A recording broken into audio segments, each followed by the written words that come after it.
go. Sorry, forgot to hit the button again. Here it is. Ghouls ready to be farmed. Snap. Oh, the Archmage with boots can run him down. Level 4. Happy is an entire level down.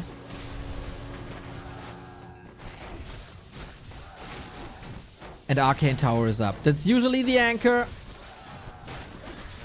Ghouls are falling left and right, man. This is too much, isn't it? This is too much as long as the footman is making sure that no base is coming up on the right-hand side. As long as there is a tech. Okay. Maybe too little. Maybe too late.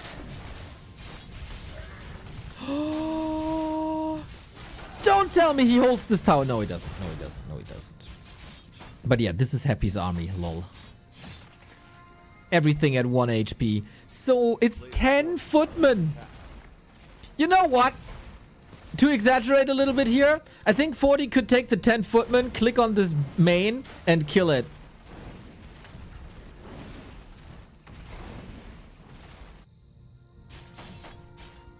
Happy's still busy here.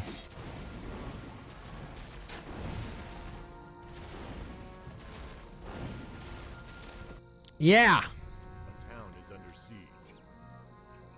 I mean, 40's still on tier 1, but this Archmage is level 4.5. More ghoul kills. That's 3 more ghoul kills here. It looks like the Archmage footy Water Elemental domination that we've seen many, many times against the Crypt Lord recently. And tech is done, but the altar is not. 30-second delay on a possible DK, possible tier 3 tech. Town is under siege. And the tech by 40 has started too. Expo is coming up too. Getting better and better and better here for the human. And this altar is cancelled again. And that's even more delay then. What can you do with tier 2? I mean, you can get Wand of Negation. This is what Happy is looking for. Exactly. Bow, bow, bow. Water Elemental gone. But guess what? Against the level 2 Brilliant Zora, the next Water Elemental is just right around the corner.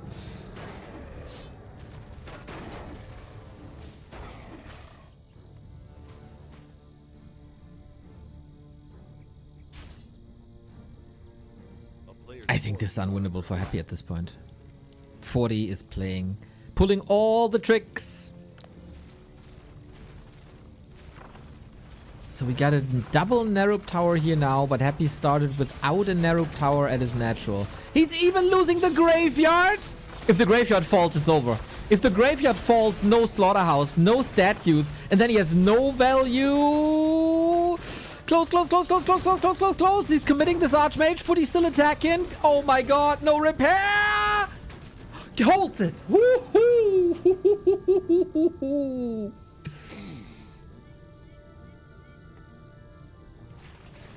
Okay, there's a glimpse of hope.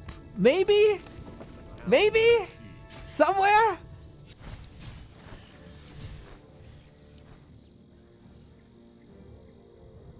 If you got a microscope, you can find hope. A player's forces are under attack. I don't know. It's still tier 2 is done by 40 as well. He got that Shredder. He got the well-leveled Archmage, even though Happy is catching up a little bit. But no, he's not. GG. Saw the tech, saw the expo, saw this is hopeless. And Happy's fighting spirit at the moment. Not that great. As we've seen him tap out rather early for his standards yesterday. So boom, that's the 1-0. And I think it's what it always is. Happy plays Crypt Lord. Happy is getting punished for playing Crypt Lord. 40 does 40 things with Footman, Archmage, Water Elemental. Same procedure as every match, Miss Sophie. At some point, you gotta ask yourself, how much has to happen for Happy to change things? But we also have to say, this is show match. Super League soon. Do you want to play new strategies now? Maybe not. Maybe not. But we'll see. It's good to see 40 in shape. Tehran 1994. Thank you.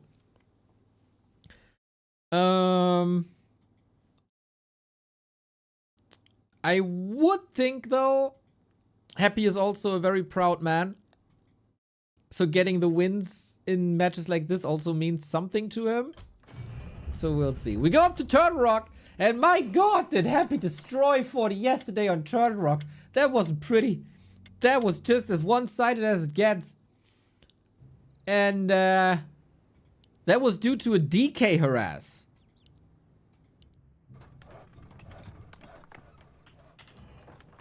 So will this happen again with the 1-0 lead here? Kaboom.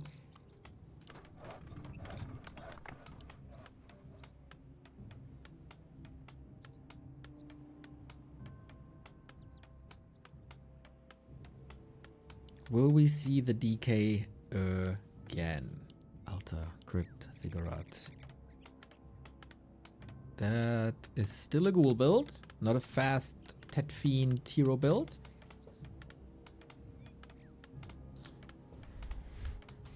Oh yeah, I don't think I updated the PTR command, as there was a new PTR.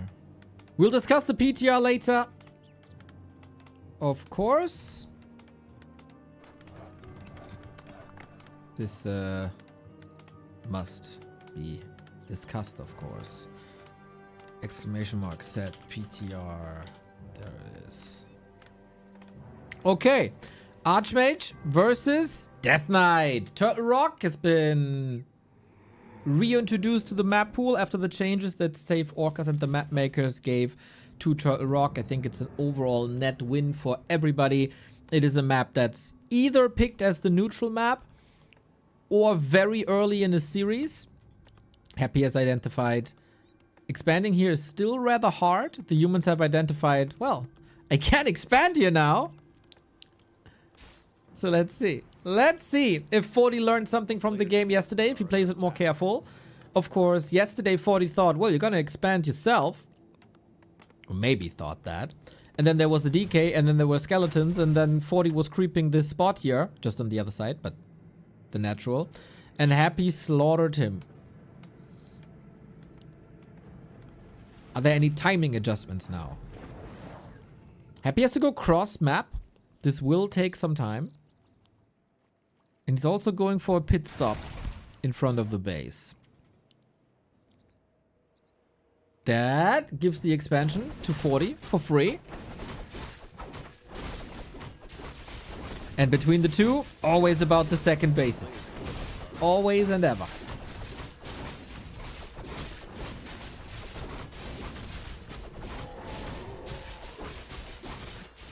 This always has a chance to be a sick item. Sobi Mask, Robe of... Mantle of Intelligence. No, Mantle of the Wisdom. No, Robe of the Magi. Mantle of the Wisdom, bro. Belt, nice. We got a DK with Cloak. And we got a tech. This is very much one base.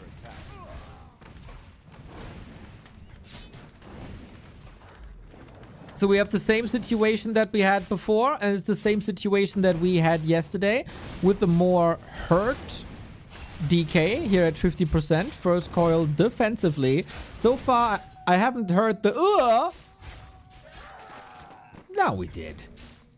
One of the most beautiful sounds in the world. And that's -2. Anchor is Arcane Tower.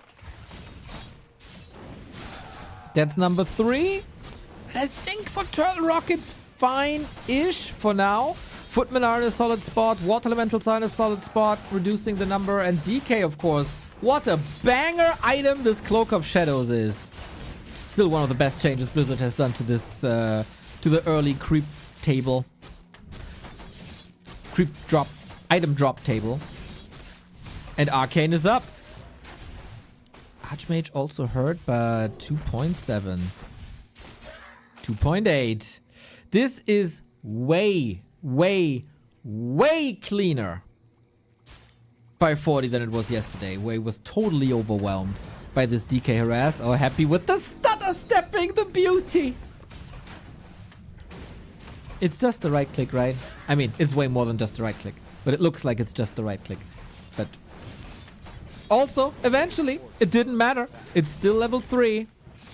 Look at him. Look at him. Look at the animation. Hack, hack, hack, hack, hack. Cancel, cancel, cancel, cancel, cancel. There we go. Beautiful.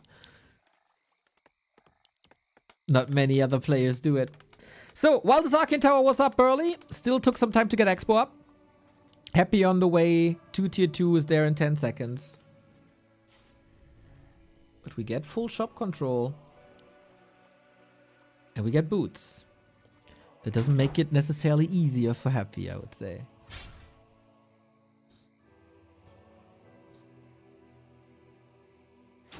Naga! Voila!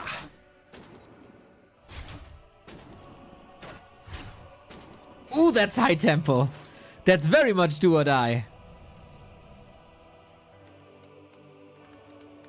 Naga doesn't scale at all. So you have to do damage. Ghouls, DK, Naga, pressure. I don't hate it. It's great for the situation. You make the call of trying to destroy this expansion now because you don't feel like you're in a position where you can expand. And oftentimes Undead would go for tier 3 and destroyer push. Happy thinks that's too late. And I gotta say, this did nothing. 0. For now. For now. Definitely not worth giving up the Undead Tri-Hero combo. For now. Because while the Naga is strong right now, you give up the Lich as a second hero. That makes the Lich overall weaker because he has less uptime on the map and that's automatically less XP. That's automatically weaker spells. Naga can't be healed later. When there's a Mountain King, yeah, rip Naga.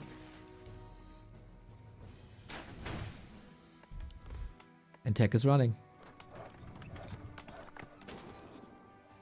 Happy hates the Lich so much. He's not even playing him as a second hero anymore. That's just contrarianism at this point, isn't it?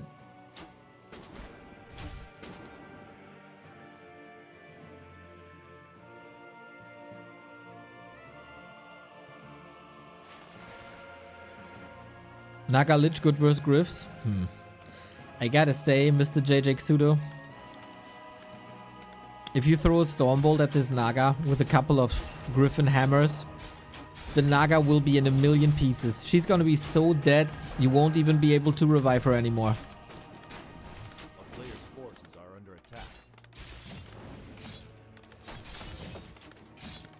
Walling off here. 1 kill. Tier 3 on the way, and then we got 1 destroyer push, and then that's it.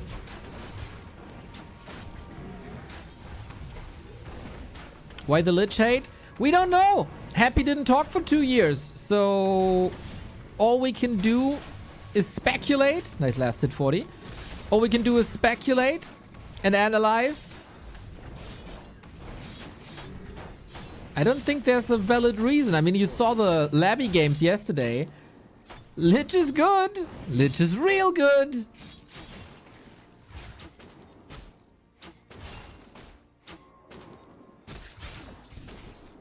Happy, different opinion though. The problem is, tier 3 is done. 1 tower. Lumber mill was late. Not enough workers. Tier 2 on the way. Clock is ticking. Happy's push will come in 1 minute. How much can you do in 1 minute? What's my goat doing? Casting another War 3 show match? Aww. Aww, the sweetness.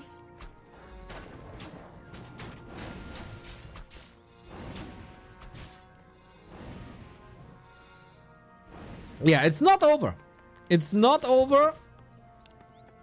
Tower upgrade time takes a while. These 2 towers also only now. What do we got? Timing 20 seconds. Happy doesn't have to cross the map, obviously. He's here. So he got like 20 seconds to make it work with 2-1 heroes. He doesn't even have Fork Lightning.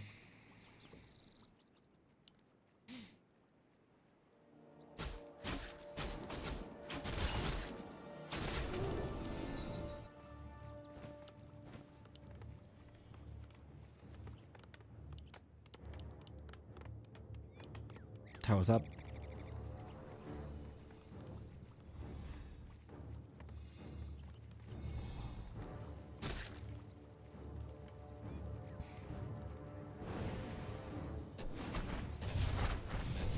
Is this enough? Not a sign of gyros. It's all in. Big, big, big, big, big all in. First destroyer about to go down. Doesn't even micro the Destro away anymore. Coil wasn't ready. Tower still holds. One Destro down. The other one chased here. Lich is in. Okay. Naga, Stormbolt, Footy, Surround. Opens it up again. Second Destro up one more time, but half dead. Naga to the... Yeah, gets the Stormbolt. That was to be expected, to be fair, without potions. And that was to be expected then after all as well. GG. Fortitude 2-0. That looked a bit half-assed, to be fair. 40 with a rock-solid defense.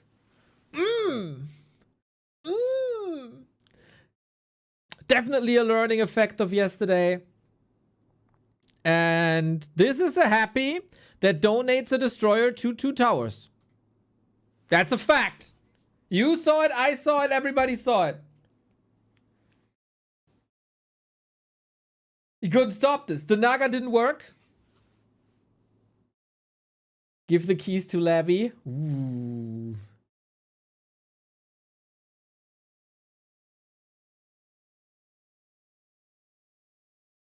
We said many times that Happy is always giving like 150%.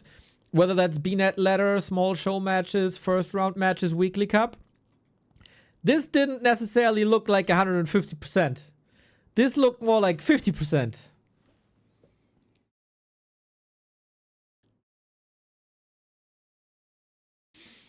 Happy showing Christmas spirit. Isn't Christmas in Russia later? Isn't that in like January?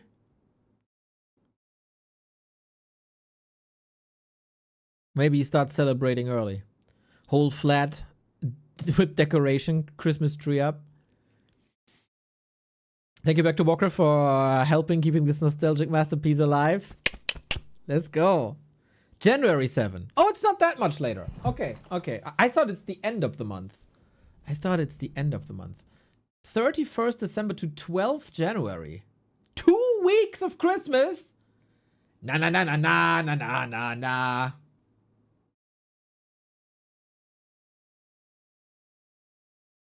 Oh my god, if that would mean 2 weeks of family. Oi, oi, oi.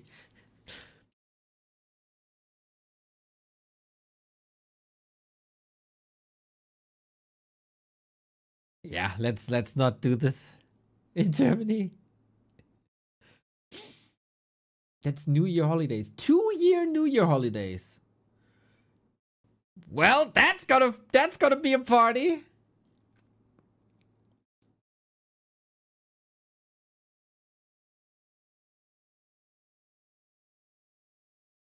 It's gonna be quite a party. All right. Yeah, Fortitude easy 2-0, guys.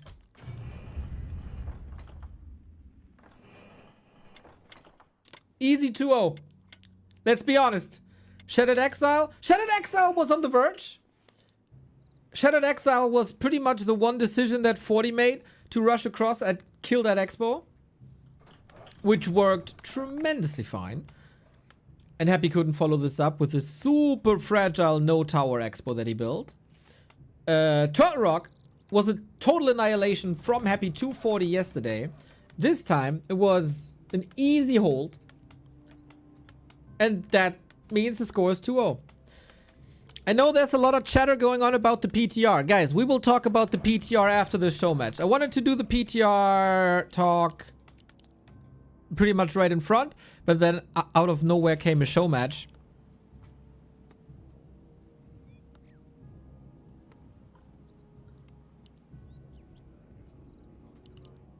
And so PTR talk is not time sensitive, right? So we'll discuss this later.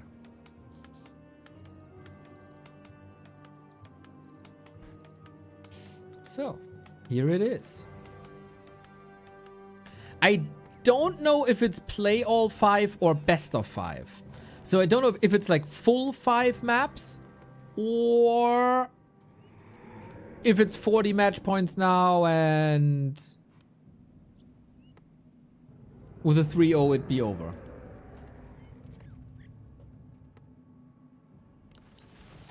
Well, it's the Crypt Lord. It is match points. Oh, damn. Oh. This could be a fast show match. This could be a 30-minute best of 5 show match. There's another show match after. Fly Infi 1-0 KO. Oh.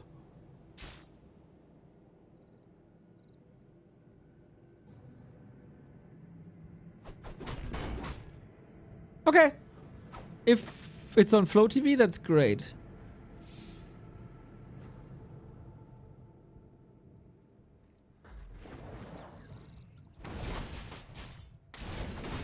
$74 for 30 minutes of play is not that bad. Hey, that's a lot of Prime subs. That's a lot of Prime subs, that's for sure.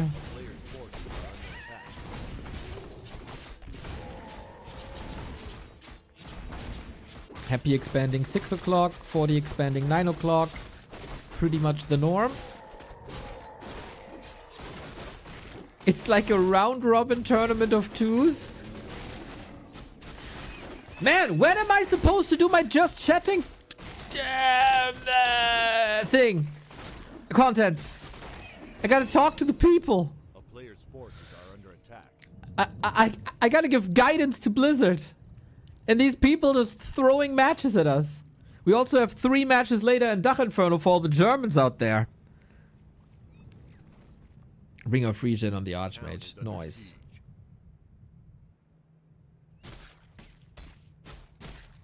Three teams, 40 and Labby. Oh, Kova and Stufka, man. You guys are just so thick.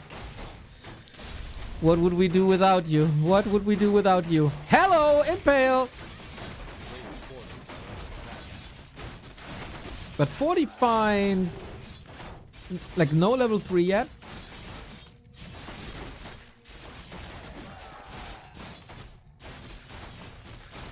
But we go for the anchor again. There is a solid amount of repair.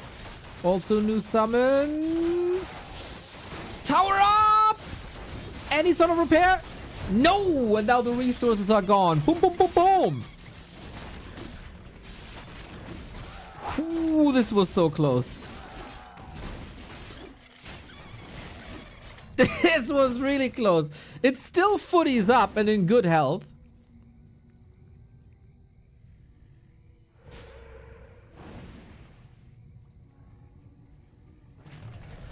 Pretty much the most 50-50 it's been so far. We have a tower this time. Very important. Unlike Shattered Exile, Happy Sex Pro is protected. But is it really protected with only 1 tower? But that's an easy cancel. So Happy has to throw everything, including the kitchen sink, at the human arcane tower. While here, we're just clicking on things. Rip!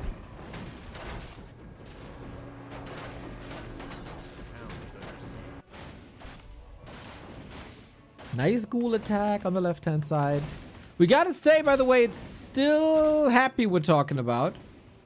So he can make it 0-2 into a 3-2 in like 15 minutes. But after game 1 and 2, maybe not the most hope. But yeah, also no defensive setup. Arcane Tower, 15 seconds. Blizzard be blessed for this timing thing, by the way. Still.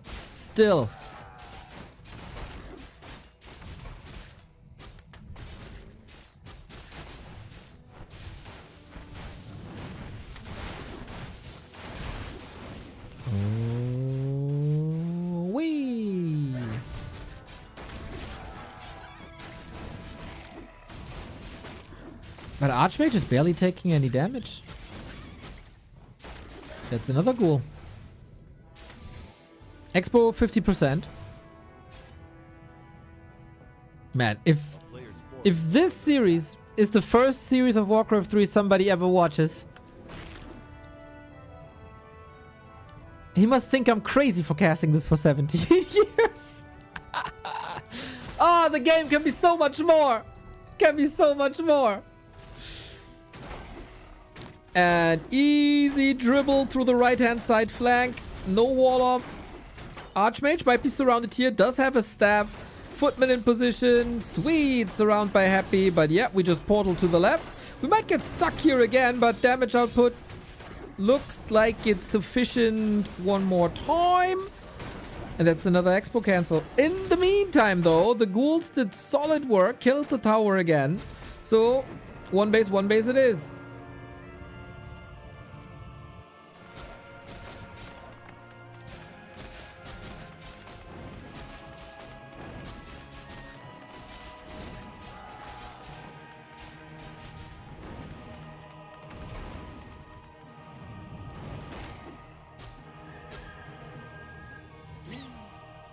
And the pendulum swings back again. This time, the level are even. A player's forces are under attack.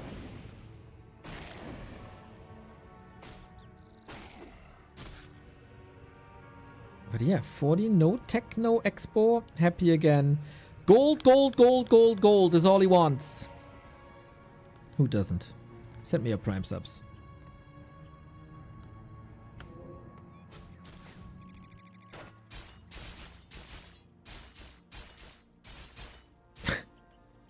Salami Meister, lol.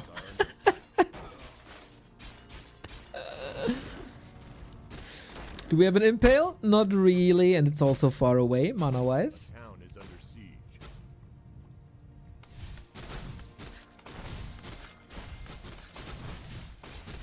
This game's wild. Yeah, it's a lot of back and forth of a lot of tier 1 units. These factions, humans and undead, they also have different units. It's easy to forget sometimes when you watch 40 and Happy play. But other units exist. Oh, that's a lot of kills here on both sides once again. 40 the first to be level 4. Cleans this up. All the peasants gone, so Town Hall is on hold. That's annoying. And that also means no lumber for the time being. All the resources have to be put on gold. And Happy is back again. No mana for beetles.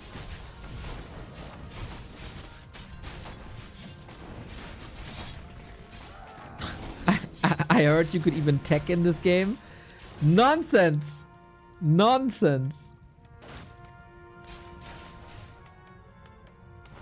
All you need is footmen and ghouls and these two summoners.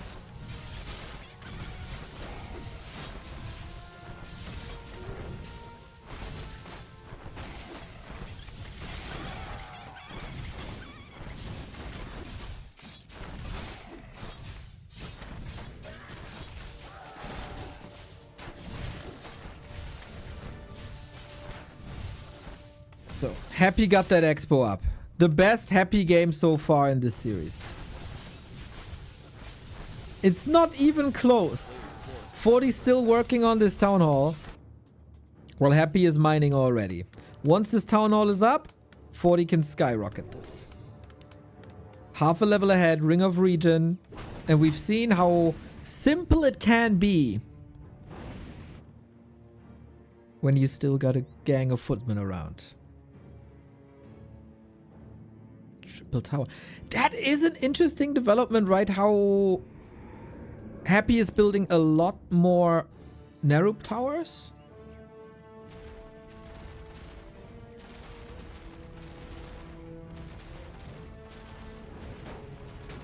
Forty has to do some damage here. Best way to do that? Hero kill. Is it realistic? Not really. Archmage runs into Nerub. Close affair. Footman? I think it was a shop, but not too sure. So this time, 40 can't really attack the main, where there would be good targets. Altar and Graveyard, especially.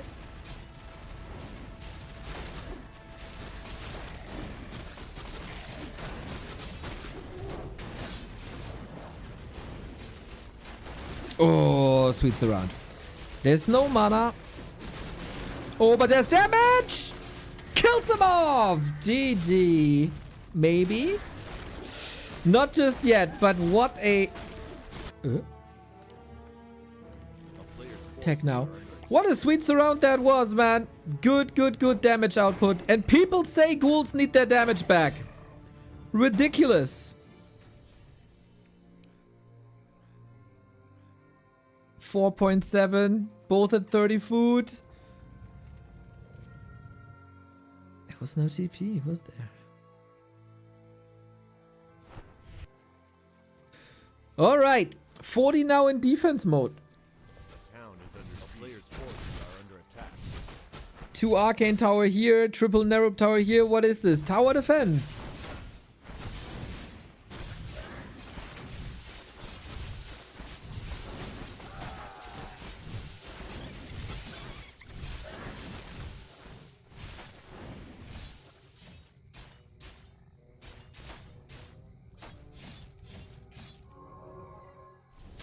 Oh, that impale. Oh, and then he can't get this around. No.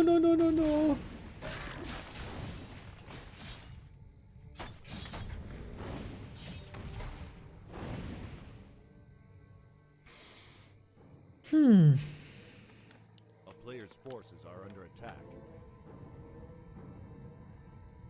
One gargoyle, as 40 is... Yeah, I was about to say. 40 is known for his Zeppelin plays. Shredder Zeppelin at this time, very common. The Garg is supposed to counter that. Nice adjustment. And with that, Archmage is level 5. But we also have Dispel up. Creepjack, item on the ground. 40, picks it up. Oh, that Impale. Grande Impale. The Zeppelin has to work overtime now. Heal Scroll committed to keep the Footman in place for now, but there's more Impale where the first one came from. Shredder can't fall. He's great damage. You want him on the ground. You want him in the fight.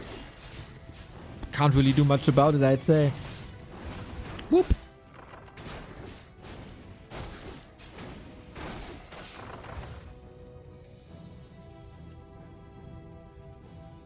A player's forces are under attack. Okay, 40 is hanging in there. And we know the true strength of human comes up at tier 3. But that didn't even start yet.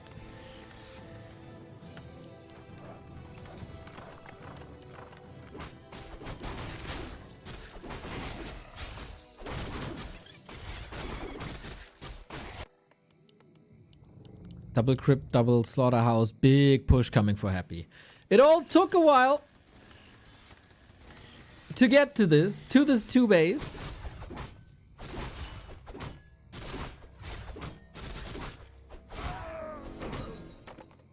And we have a little bit of a break. ...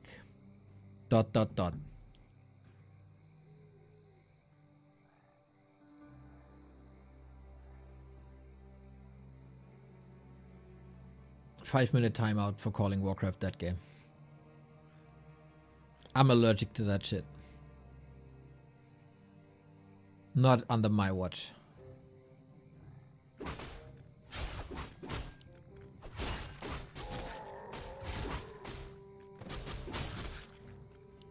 This is the beautiful game.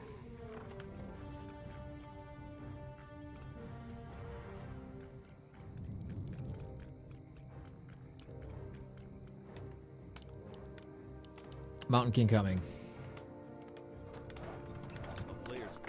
Do you have a watch though? Good call. No, I don't. I mean on my phone. Yeah. I never understood the concept of a watch. Uh-oh. Uh-oh! Level 3 Blizzard? Yeah, good luck trying to repair this. Oh, 40. He has a TP. He has an Invul potion. There's no way he holds this.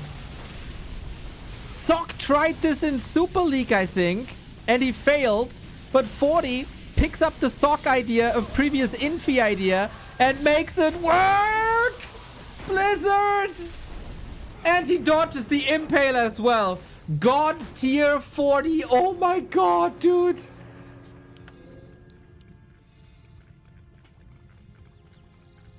Bro, Happy is getting it in all holes today, isn't he? and the dodge, the dodge, the dodge. Look. Frame perfect, man. Frame perfect.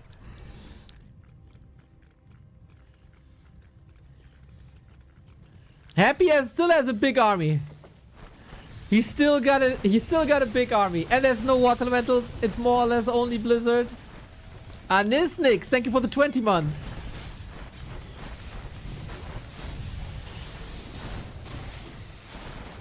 This might still be a happy win though. This might still be a happy win. Towers are gone. Gyros are coming though.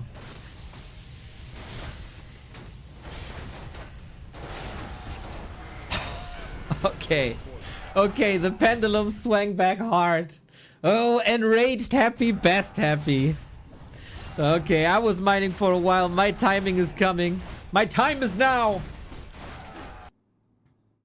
And 40 didn't see him.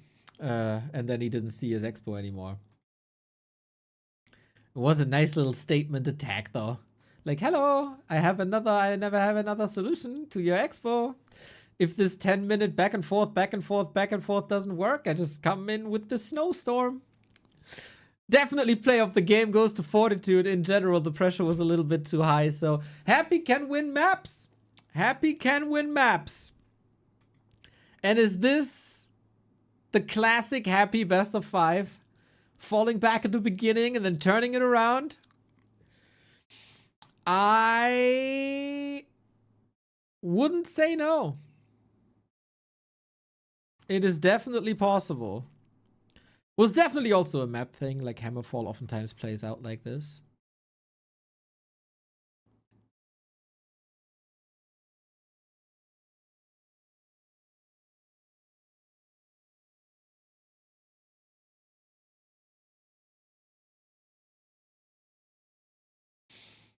Can you dispel a heal scroll? No. That one is instant. There's no effect to dispel.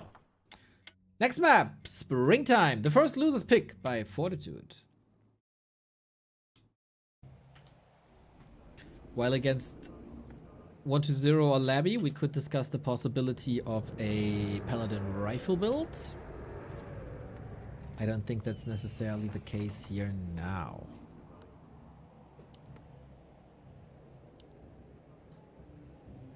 Because Happy is always playing Crypt Mode and everything, but a Crypt Mode would be crazy.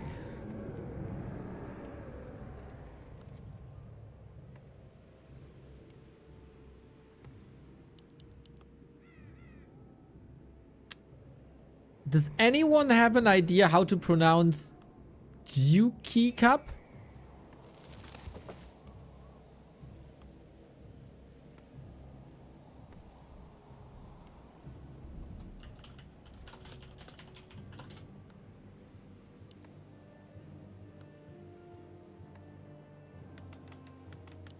Always try to get the proper pronunciation for the Chinese tournament then. Sounded good to me. Bro, you're American. What do you know? Lady Deespel, thank you.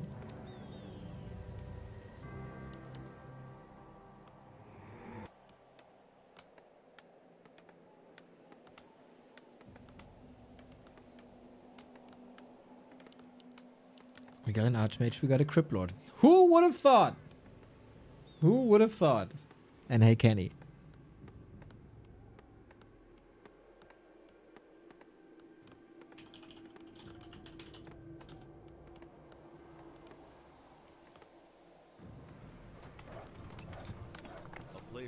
I'm an American smart enough to work for a German company, so give me some credit. Fair play. Fair play. According to Google, it's pronounced Giochi. I'll try to get the proper pronunciation. I'll try to have someone read it to me. So, yeah, since this is game 4, I think I don't have to explain the early game to you much more. If you were here from the beginning, Archmage, Expo, Crypt Lord, Expo, and then we cancel each other the entire time. So the one question is, who does it better?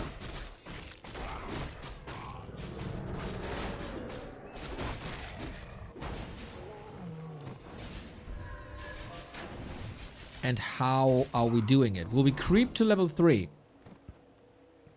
Will we stay defensive?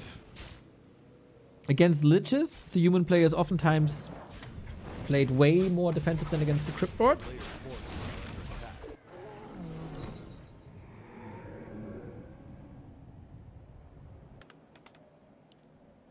And again, Arcane Tower first and foremost as the anchor. Happy with an early expo, afterwards Ziggurat. But yeah, I think this experiment with Necropolis didn't really work out. Maybe he was just short on lumber. I didn't pay attention to detail there. Apologies. Okay, get the hammers ready. There's a lot of surface area for ghouls though. Oh no, these workers. It is a rip, isn't it? The workers were so mispositioned, it seemed like. 1 kill, 2 kill, impale, 3 kill, 4 kill around the corner. Arcane Tower deleted. Oh snap. It's one of these happy series, isn't it? It's one of these reverse sweeps, isn't it? It's International Reverse Sweep Wednesday.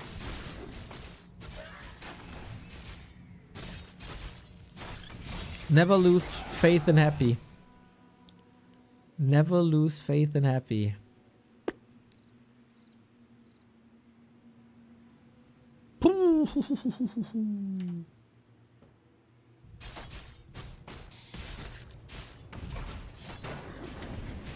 Everything for happy is hurt though. We have a ritual dagger. Oh, if he can sacrifice a skeleton now, everything will be back to green in a sec. Oh, the efficiency. Town is under siege. And in the meantime, I mean, this is up. This is not mining, but it's up. It's the most important thing. That you don't get the damage onto unfinished buildings when they don't have their armor.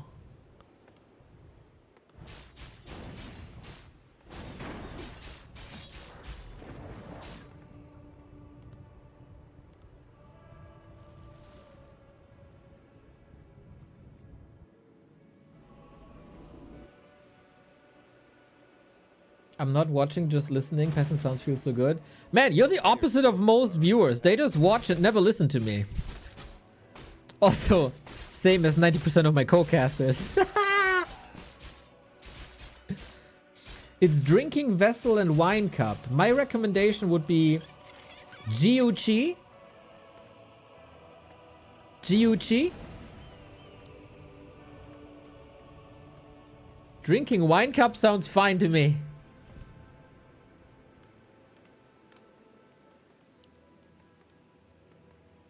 Another pause.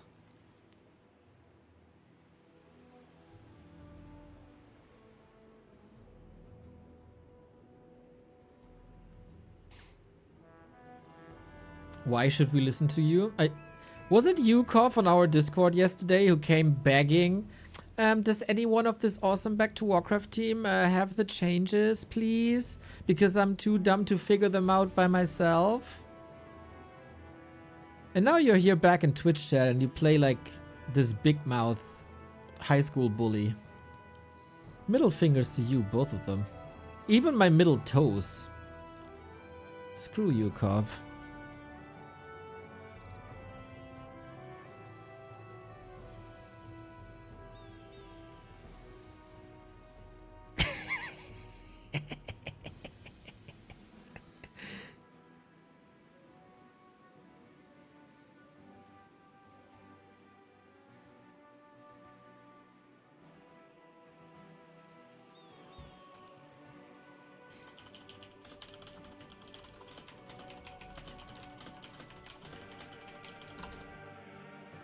Bit of a longer pause, huh? But we got that wonderful Flow TV technology that we can speed up. There we go. So, happy waiting in the wings. 40 is the one to defend.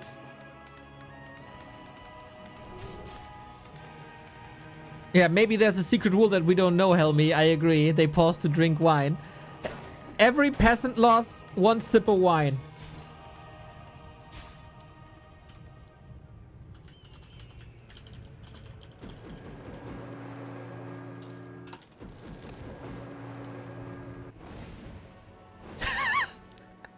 All human players dead on map 3.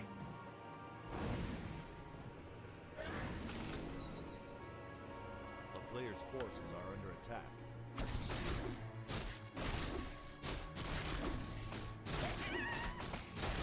Well, well, well. Expo up. Tech not started yet. So Happy didn't double down on this attack. Once again, 3 towers coming up.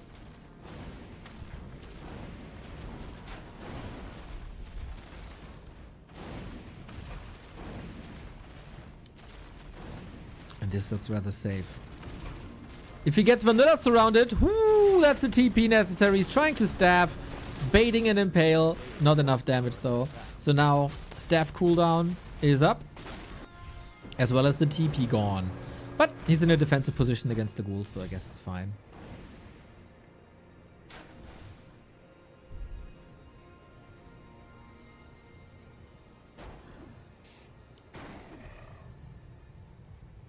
Ooh, I just got a new bug report in my DMs. Shout out Chinese scene. They figured something out. A player's forces are under attack. Oh, oh, oh, oh, oh. More news after the show match.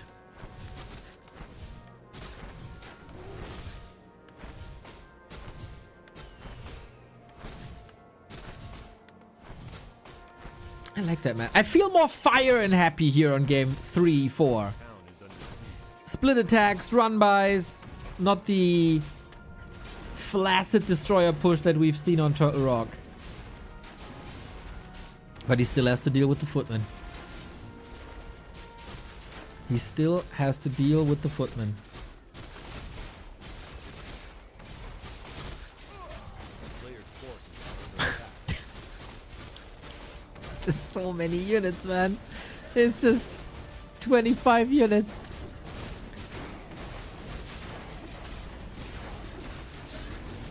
Footman going to work here. Nice splits. This gives the numerical advantage to Beetle's ghouls on the left-hand side, but that's not that important. Important is acolytes and important is gold.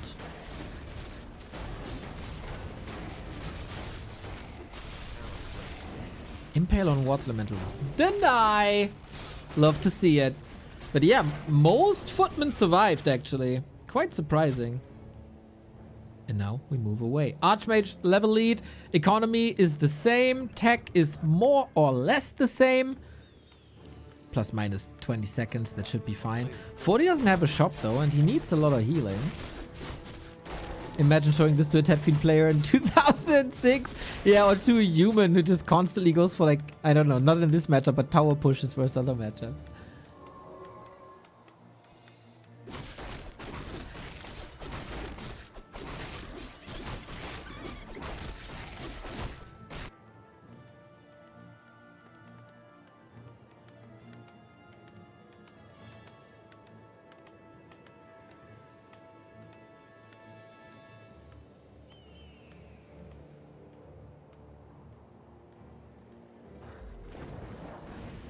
Town is under siege. A player's forces are under attack. Same build as Hammerfall, huh? And 40 gotta get ready. Tech started, workshop soon. Do you remember there was a time where long rifle upgrades required a workshop? That was something. Imagine. We had some wild patches back in the day.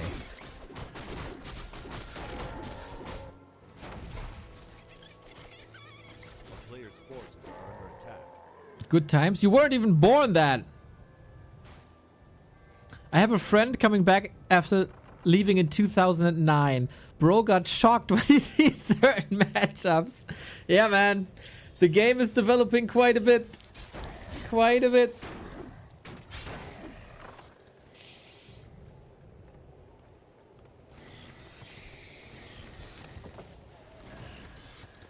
Do we have an early blizzard? No, it's still water elementals. Lots of movement. Happy has to react to this. He doesn't have a town portal. He also doesn't have a staff, which I find interesting. We got a split attack here. Happy, where do you respond? Left-hand side during tech, 14 seconds. So it doesn't really matter if something falls. Can he defend for a minute? Then a destroyer can defend this by themselves. Big problematic situation here on the right-hand side, where it's mostly an Archmage, but the Wand of Negation is making sure. We got a Cryptlord Ghoul defense on the left-hand side. We got a DK Ghoul defense on the right-hand side. I don't think 40 does much here, guys. I don't think 40 does much here.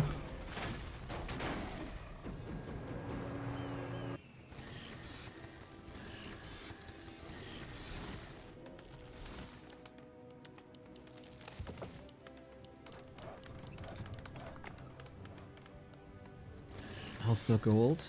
1,000-ish? Gold for Happy is a problem. Lol, by the way, is this the first time we see a Lich this series? No, right? We had one on Hammerfall.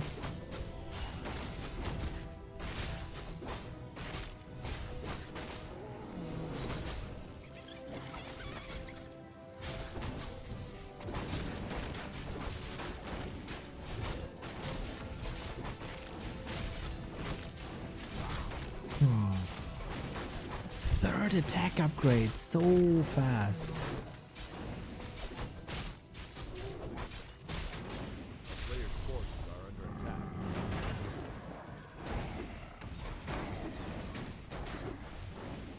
Yeah, seems like Happy clearly values Darup Towers these days.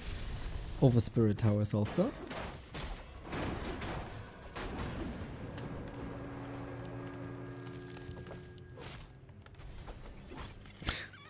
Forty saw Izzy yesterday, wants to go tanks. This gotta be it. This gotta be it. No, it's gonna be the Griffins again. And Griffins are the problem of the Crypt Lord. The first problem is to get an Expo. The second problem afterwards is Griffins. Griffins are so goddamn strong when you don't have a hero that can attack them. And the Crypt Lord looks like a beetle, acts like a pig, can't look up, can't hit up.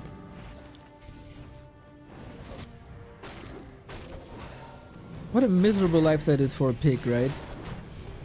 You grow up, you never see the sky, and then you're bacon. Poor lads.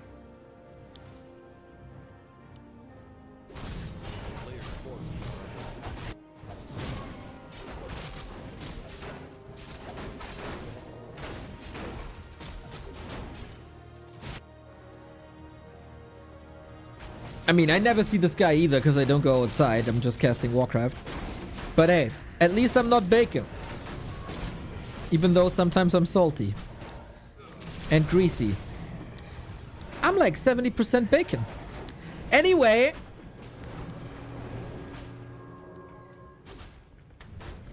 I don't think this is enough for 40. He has a TP. And he needs that TP. Yeah, whatever this was, it was distraction. It was distraction. And buying time for Griffins.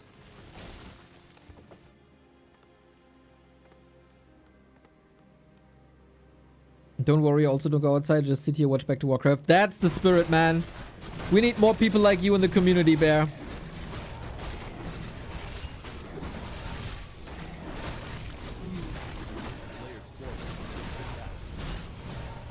Big fat beetle now.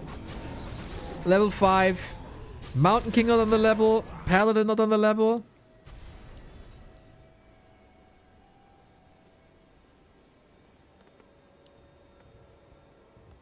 Can 40 stall more time for some leveling?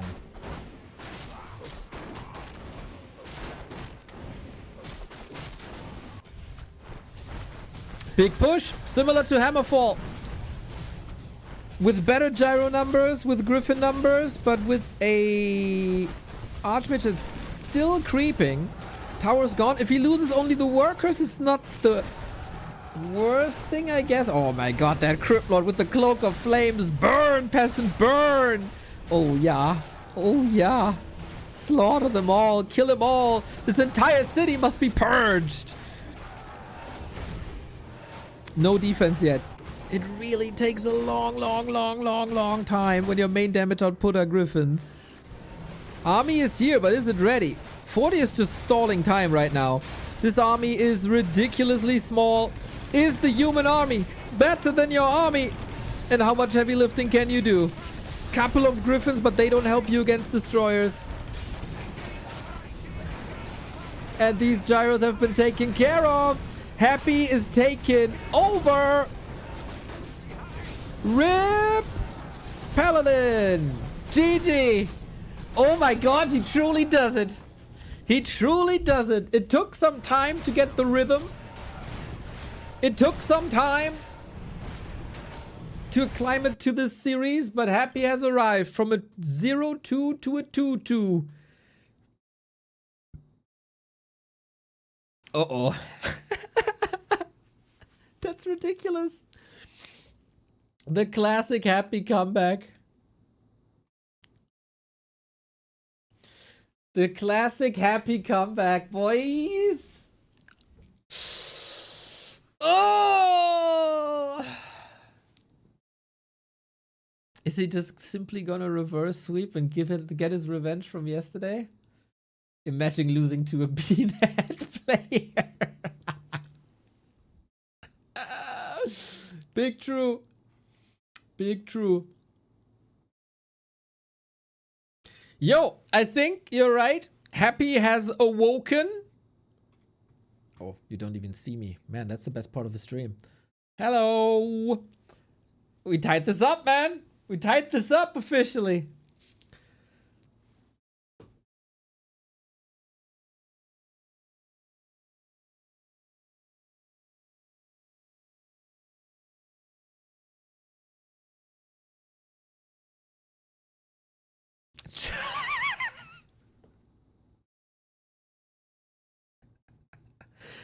Jump scare, bro.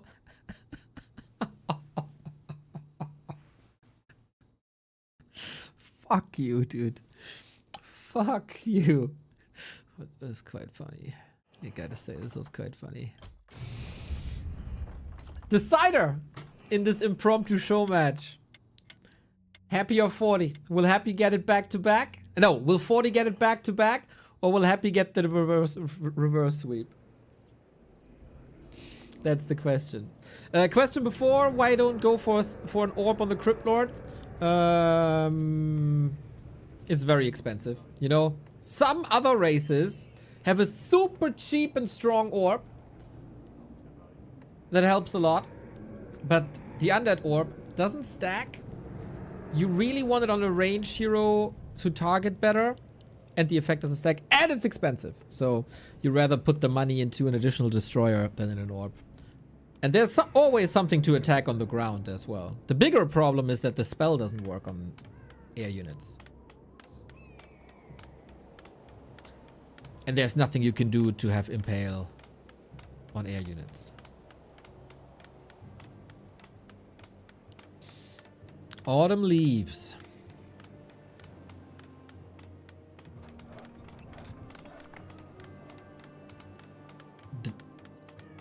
Death Knight first doesn't hit air units as well. No, that's why the general idea is to go Lich first. Lich first, really good. But Crypt Lord it is. People were hoping for a Dreadlord. This ain't Labyrinth, everybody. Kinda crazy that they gave Human a different orb after all this time. I think this is Human orb number like 5 or 6. And I think it's finally worth something.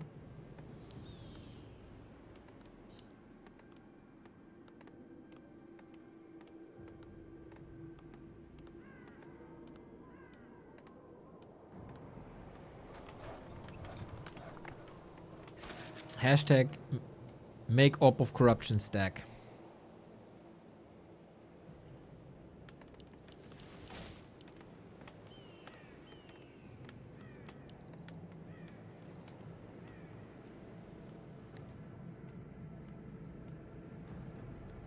It's just fair. Players' forces are under attack.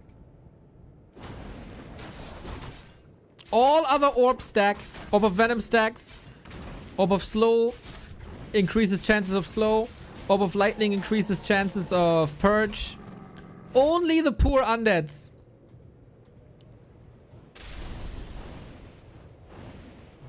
Are crippled that way. And it's then the most expensive one. Imbalanced. Player's forces are under attack.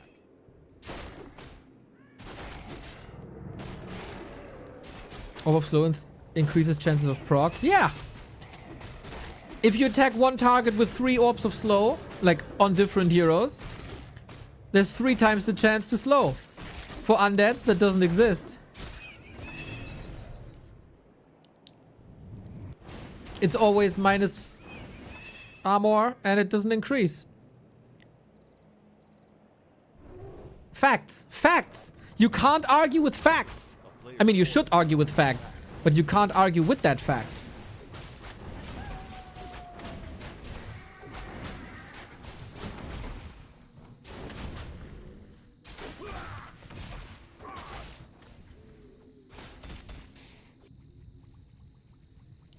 Well, well, well. The meta between the two has been established. This time Archmage stays more defensive, I feel.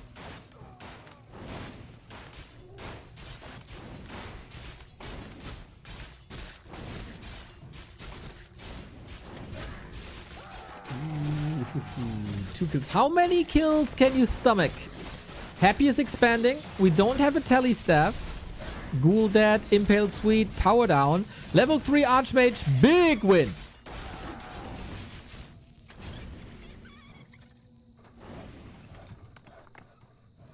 Guys, the orb discussion is over. We move on now.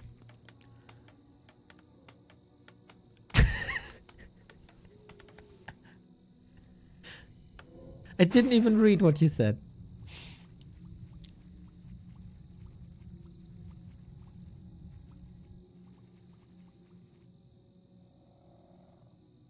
There's barely surface area. A player's forces are under attack. How many footies can you afford to move across? Apparently 0. But Expo up again. Not cancelable. Seems like 40 has... or is missing timings a little bit more.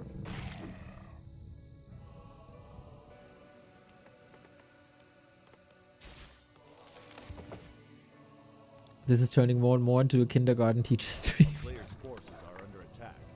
Finally, someone realizes how it feels to do the stream.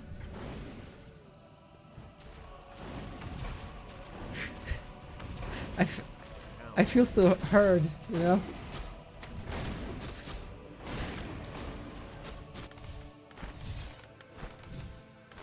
The defensive play by Fortitude feels more solid. But the offensive play is weaker. RTS games, of course, always about finding balance, whether that's Twitch chat with nonsense arguments about orbs or the balance between offense and defense. Good retreats here, though.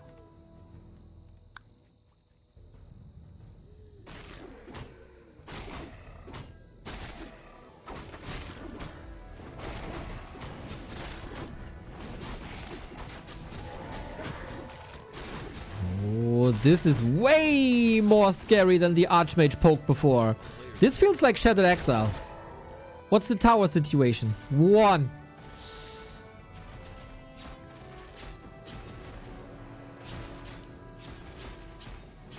This narrow, the Ziggurat will attack, will hold. With the series on the line here, with $200 on the line, this is a super important situation. We squeeze through with 4 footmen. The Ziggurat still stands. But the ghouls are here too, aiming for an Archmage surround. Similar situation as before. If he gets a vanilla surround, this... Oh, the staff is on cooldown anyway. Has to be a TP. Yeah, absolutely worth it. And with that, Happy has weathered the storm. With that also, there was no storm at the Human Expo. So we got Watcher Ward here and Vision here. No Vision there anymore. Tech started. Happy's tech not started yet. Maybe a few expenses too much. He has a sick amount of ghouls.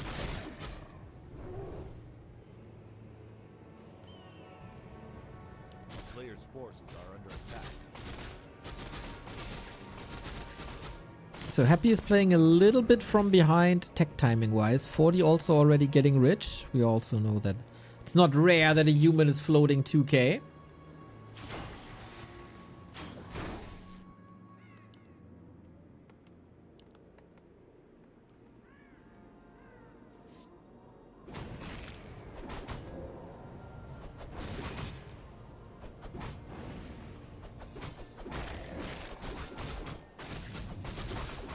Little bit of a creep jack. Heal scroll on Happy. No big AoE damage at least. Oh my god.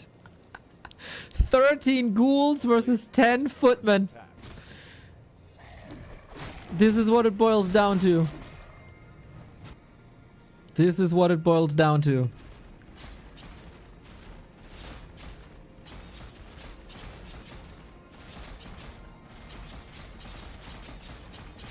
Happy trying to react. It's not gonna be supply blocked. But since the Necropolis is not coming up, every Acolyte kill hurts! Oh no! He got him! He got him! He got him! He got him with an impale! Oh, sick! Oh, that was way too sick! Archmage dead. Offense over. Happy's Expo is safe. There was so much potential for damage. If the Archmage stabs, Water Elemental, Footmen coming in here, barely any defense. Except the 3 towers, but they don't do that much. Oof, catching the Archmage in the middle. Big, big, big, big, big, big, big, big, big. There's so much time. He had to go for a Tavern Revive, right? Yeah. Killing his own unit to go back to 50. Oops! Oops! A player's forces are under attack.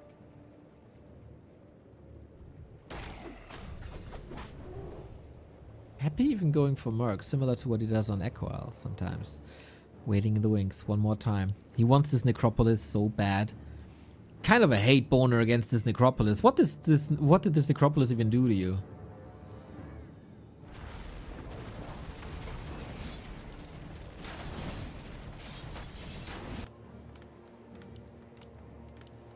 Can he establish Gyro's Griffins? Cryptod this time at 40%. But yeah, that Necropolis coming through. God, there's so many units. So hard to control perfectly. Happy's tech is late. 40 has to make a decision. How much do I want to bank? When do I want to start production? The past couple of games, like Hammerfall and the other map that we just watched, which I forgot which it was. Springtime. Both were very timely attacks, and Happy is already over 50. That's of course not great for money. But if you can overwhelm with plus 20 food, and there's not too many towers, then that's just a rip. That's just a rip. 1100 gold. Lumber is looking okay, but oh, we do have a shredder. Okay.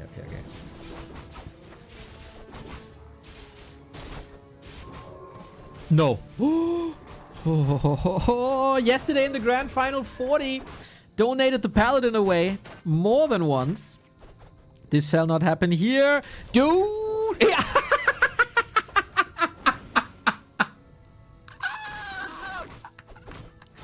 He impaled the deer and nothing else. Ridiculous. Oh dear. Exactly. What a god. Even when Happy impales a deer, Neo goes crazy. What a god. Well. Mountain King has arrived. Coil saves the kill. Got an Ankh, which is really good. Berserker falls. Sasquatch also goes down. Good experience for Happy, who has a TP. Can get out. Impale on these 4 units here. They will also suffer. But having this fight here reduces Happy's push a little bit, I think. With the Ghouls being down, Footman will not have value. That Impale was a lot better than the previous one. Mountain King, uh-oh! It might be able to coil his way out, or Town Portal his way out. Giving us some time for a beautiful recap!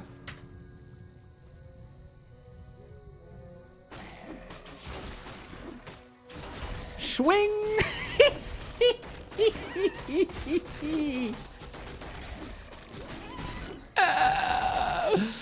Oh. Nice, nice, nice, nice, nice. Hope that wasn't Rudolph. Let's hope it wasn't Rudolph. Otherwise, no presents for us.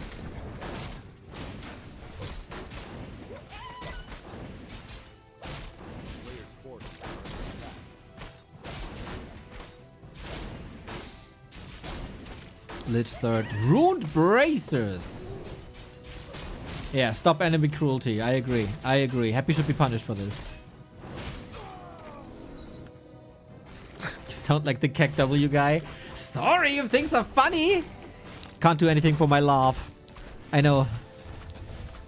It's not perfect. But hey, nothing here is perfect. So whatever. Crypto level 5 is crazy. But again, he can't impale air units, and it's mostly about air units. Now the balance game begins again. Fortitude, how many gyros do you build? How many griffins do you build? How many gyros do you need against the destroyers? Happy only has 3 stat. Knock, knock. Whoever wins this fight is probably gonna win this series. Mass Militia, Fiend intercepted. Mountain King, not really a factor in this fight. Paladin also. These impales look a lot better than the one before. 40 supply lead.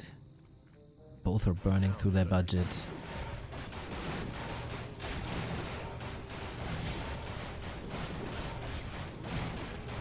Imagine a streamer challenge where Neo has to be critical of Happy instead of admiring his every click. Bro, I just laughed for 2 minutes over his impale. Clipped it, showed the clip, laughed for a minute again.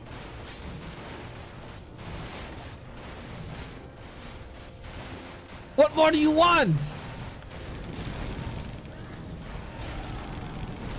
Production attacked but not down. Happy doesn't like this fight. No, no, no, no, no, no, no. Gyro superiority! Snipes the destroyer out of the air.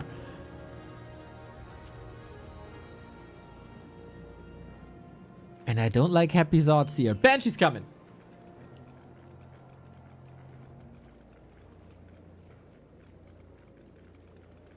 Banshee's coming. Anti-magic shell and curse needed. Yesterday, Levy showed the impact of a fully cursed Griffin army. Oh, item on the ground! Item on the ground! Item on the ground! DK gets it. Oh man, 40 smells blood in the water. This Banshee transition coming in way too late. Mountain King has a potion. 40 if he controls his hero better than yesterday. He does! He does! He does! He does! Reverse sweep. Stopped on Autumn Leaves. We have a way more solid Fortitude. Not too many kills. Not too crazy attacks though too. He didn't commit too many footmen actually into these attacks. But Happy can't beat 40 anymore. He couldn't yesterday. He couldn't today. Good for 40 that he found a way back. Good for 40 that he found a way back. And again, just don't play Crypt Lord, man. Just don't. Play Lich. Sad times to be an undead. Mr. Lord, you probably weren't here yesterday. And I don't know if you've heard about it, but there's an undead player called Labyrinth. I know you're in and out of the scene a little bit, but let me educate you on this guy called Labyrinth. There was a group stage in this tournament, Mr. X-Lord, and Labyrinth defeated Fortitude 3-2 with Lich and Dreadlord. Even though he almost got robbed on Lost Temple, with a very favored situation for him, but then they played again and boom, he won it again. Then this Labyrinth Undead defeated Infi, who has a very unorthodox playstyle. And Infi, who, by the way, defeated Happy 3-1 before. So Labby slayed the Happy Slayer, number one. Labby slayed the other Happy Slayer. And then Labby killed Fortitude again with Fortitude. So I would say it's not much about being an undead, but the way Happy plays this matchup. And I think that is blatantly clear by now. For anyone who just doesn't want to rage bait, which of course is your entire Twitch chat existence.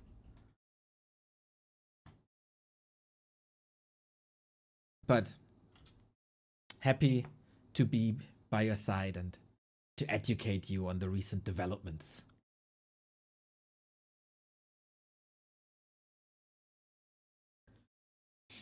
Twos are up.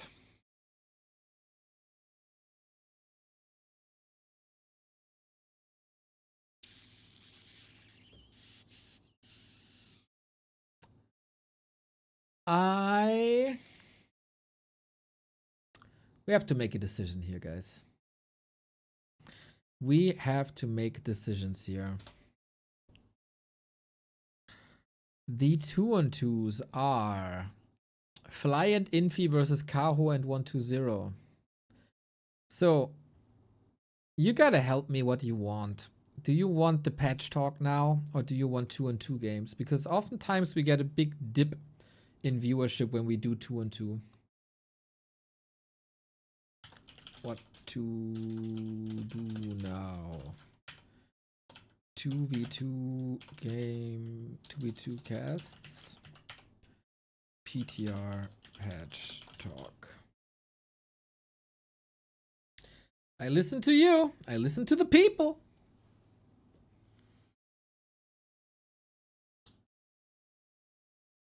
Two and two is 3 best of 3s.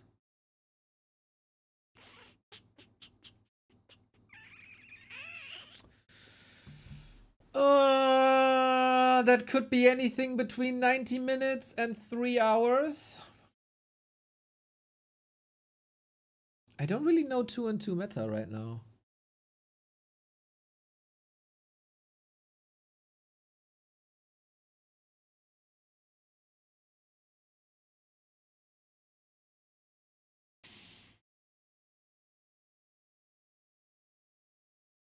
I don't really know too much about the 2-on-2 meta. Data. I'm always getting so confused when I see your name. You're the nice Data, right? There's a nice Data and there's an asshole Data, as you might remember when I banned you the last time by accident. You need another nickname. You need another nickname. You have to rename here on Twitch. It's really confusing.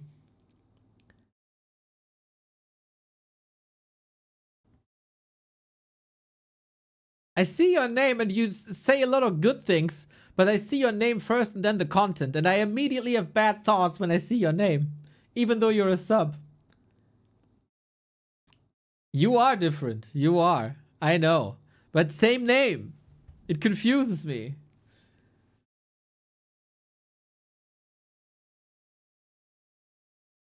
View result.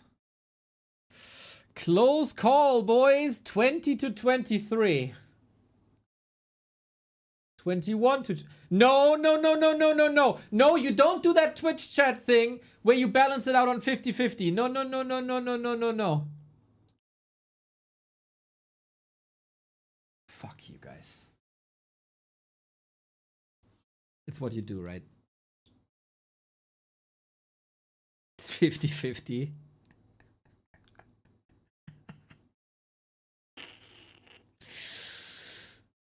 I hate my audience. You're the worst. You're the worst.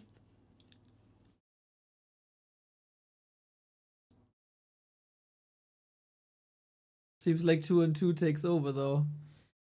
Still close. Oh no. PTR talk is a lot faster. Bro.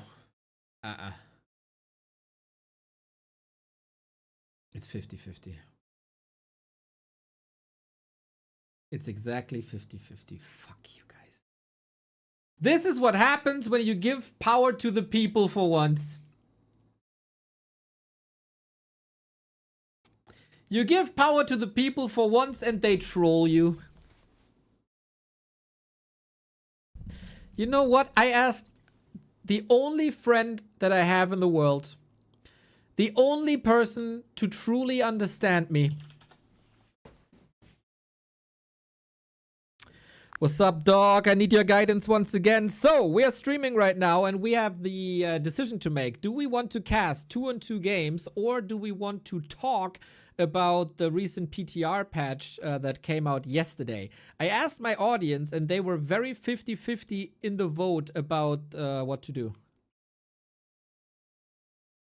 All right, got it. Sounds like your audience is totally split down the middle. Well, here's a thought. If they're really 50-50, you could do a bit of both. Maybe start off by breaking down the new PTR patch changes, especially since it just came out and people might want to hear your fresh take.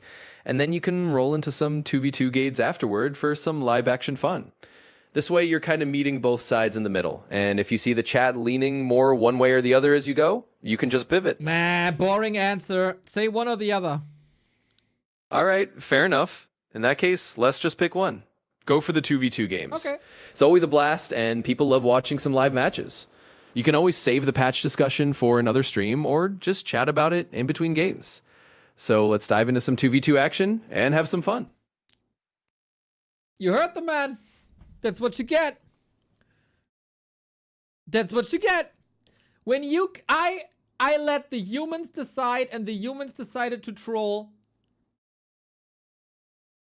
And that's what you get. This is your future, everybody. This is your future.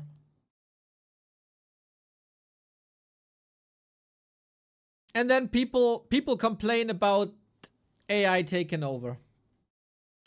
It's what you deserve. It's exactly what you deserve.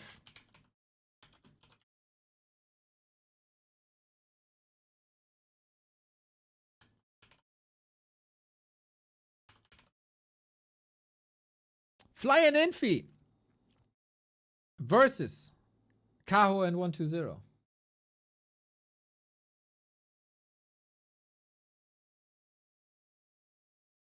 Thank you, RJB8, for the sub.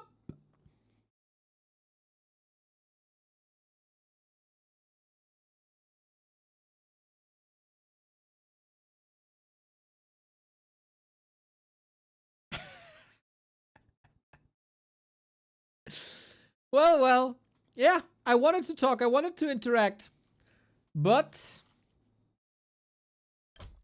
we gotta listen to our AI overlords. Only sub because Neo's the best caster in RTS. My man! 69, no turtling PLS, haha. Ah! Alright, everybody. Oh, it's the greatest 2-on-2 map of all time. It's Tidewater Glades. Okay, 2-on-2 team. There it is. Player names. Fly, Infi, Kaho, 120. I want to start a petition, by the way, to rename 120 to 120. That sounds atrocious if I say it out loud, but just use the numbers again. Because the Chinese do the same. They also use the numbers.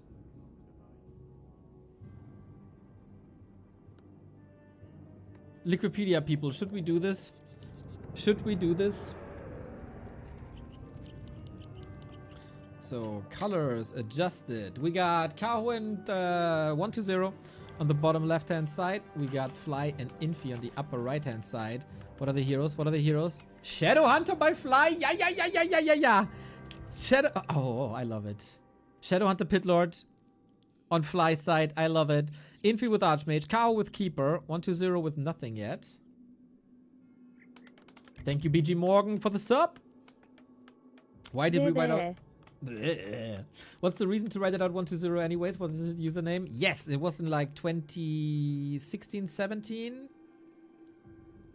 He, at some point, like, we were following the conventions of the big Chinese tournaments, like the Gold League. And first he was Terra.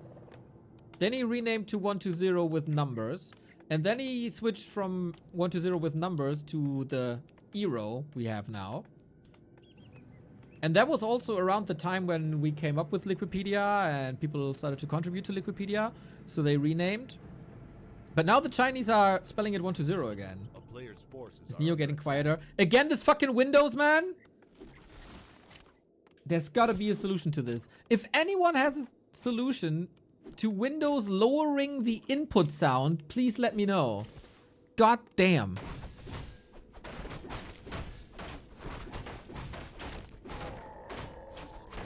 He refers to himself as Eero on the stream, though.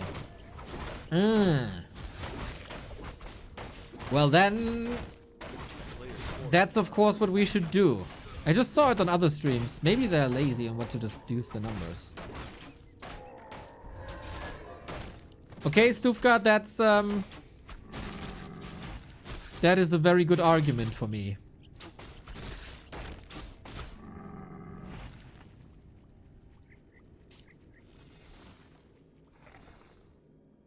Yeah, switch to Mac. So great for streaming and gaming. Fantastic idea, chat. A player's forces are under attack. Do you really want to sabotage me today, huh?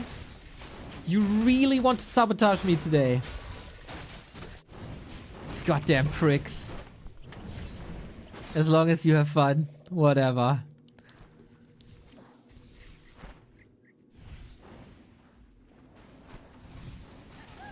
Allow applications to get exclusive control. Oh yeah, that's right.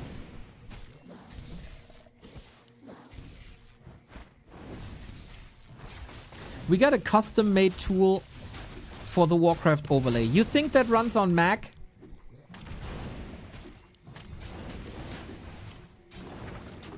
Uh-oh! Well, well, well. The first Night Elf game in 2 days. Guess who loses the hero without a TP?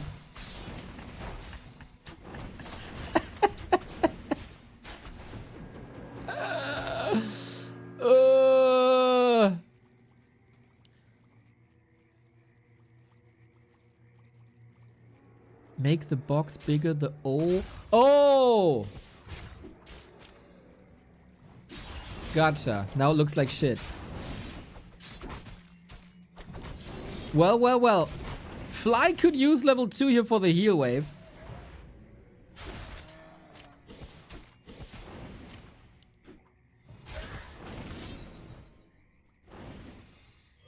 Constant brawling. Goddamn. We were just arguing with ourselves so far. This is a little 2-on-2 round robin tournament, I think. And this is the first map of the first game. If I see that people are not engaging anymore, then we can switch to PTR talk, because that will definitely be engaging. So it's kind of up to you. But if I start a series, I will finish a series.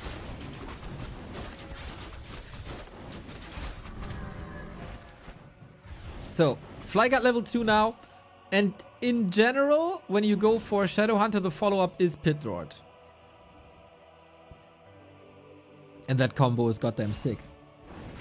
We will have Heal Wave. We will have Holy Light for the other... heroes. Are under attack. It's not a Pit Lord though, it's a TC. Shadowhunter TC.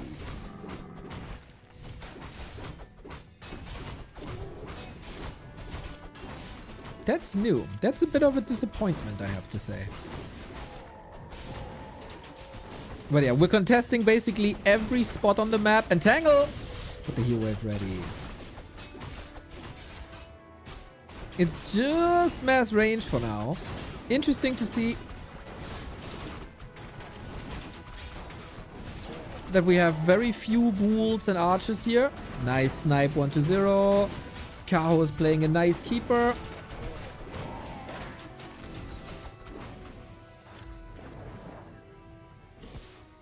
Twitch title is such a lie now. It's good clickbait.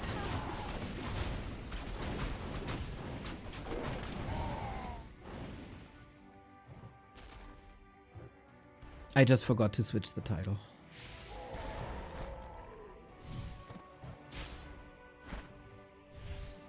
A player's forces are under attack. And if people want to see Happy vs 40, they can rewind. If they're a sub. So, while we're constantly brawling, we're also constantly teching. Second hero for Kao coming up now is going to be important, so mass range soon. 120 on the way to tier 3, and that is always... Like, 120 sets the tempo. He's like the drummer of a 2-on-2 that he's in. When he has destroyers, it's time to fight. But hey, on this map, there was always time to fight. Fly and Infi were, for a long time, the best 2-on-2 in the world. Fly possibly has dropped a little bit, while Infi got insanely strong since then.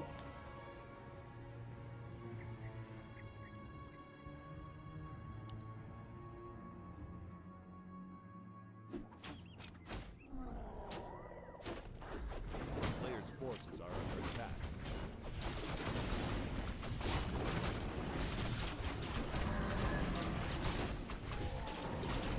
And we can test the next camp. Destroyer around the corner, I would say 45 more seconds.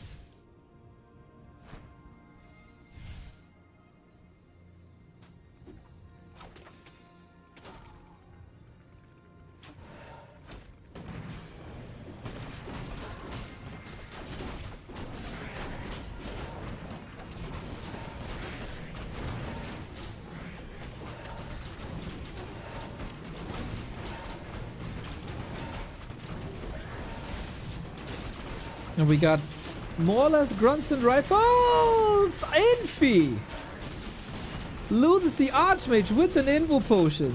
Oopala. Oh, the score. I gotta adjust the score.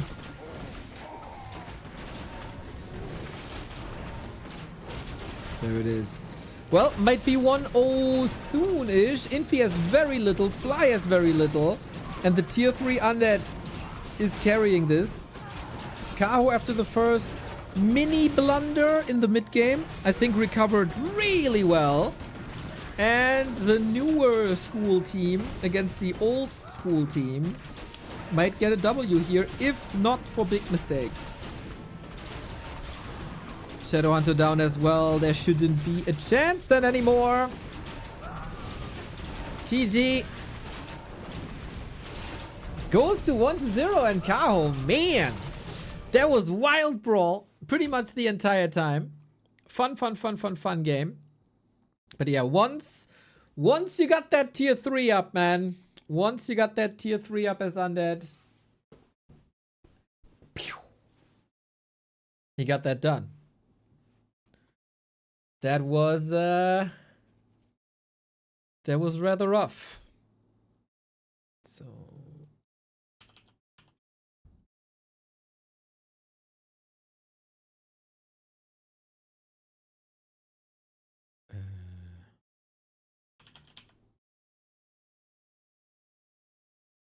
okay. Got it. Was looking for the game. Was a bit confusing. There were a lot of 2-on-2 games in Flow TV all of a sudden. Cool. Interesting to open things up with the Shadowhunter first. No Pit Lord, of course. Sad, but there was a lot of control on the other side as well. Wait, did I put my overlay tool here? Yes. Well, boys. 1-0. Very quick. And action.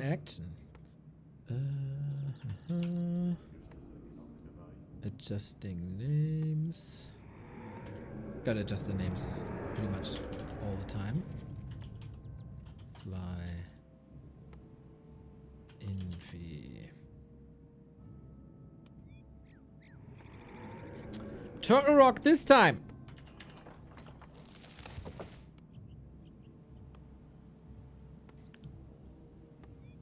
We got 1-0 and Cow on the right hand side.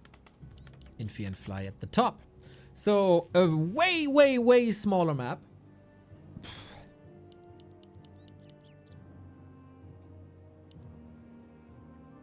Could be a little bit more one-on-one compared to team fights.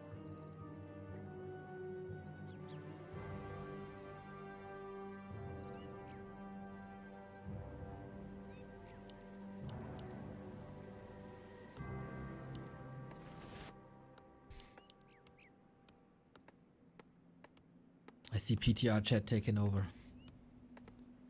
I see PTR chat taking over. Oh. PTR chat is still coming, guys. Don't worry. I got lots to say. Of course.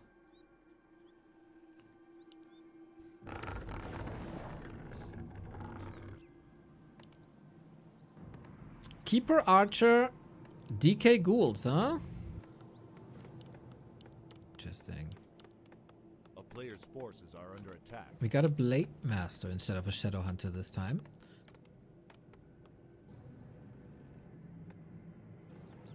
I think Infi is sad that he can't play his Tavern Hero builds in 2-on-2. I feel like he's truly in love with Firelord and Dark Ranger. Seems to enjoy this a lot.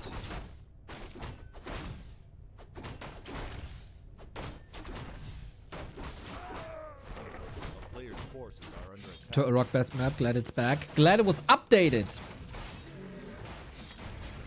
Bringing it back was only possible because people like Save Orcas and others updated it in a very, very cool way. Creep camp readjustments, terrain readjustments. Modernized it a lot. And I think it's universally beloved. Like, I don't know what War 3 Champions is doing for the next season, but Turtle Rock should be 1000% back in the one-on-one pool. A player's forces are under attack.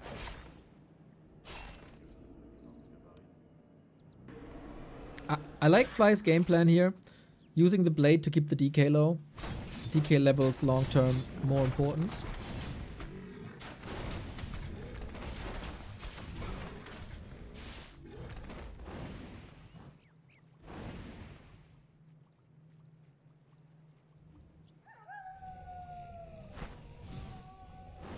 A player's forces are under attack. But yeah, I said this many times, as much as I like and love Turtle Rock in one-on-one. In 2-on-2, I think it's rather boring.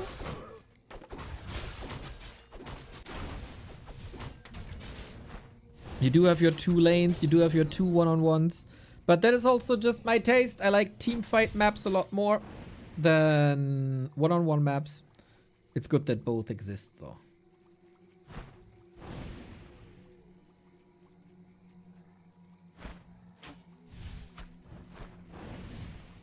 Players' forces are under attack. Lost template only like on 2-on-2s.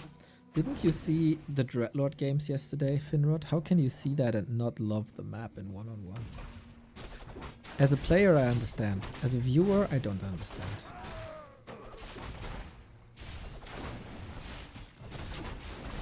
Maybe it's good to have some variety in 2-on-2. Yes, but I think then there's many other newer, fresher maps that offer the same.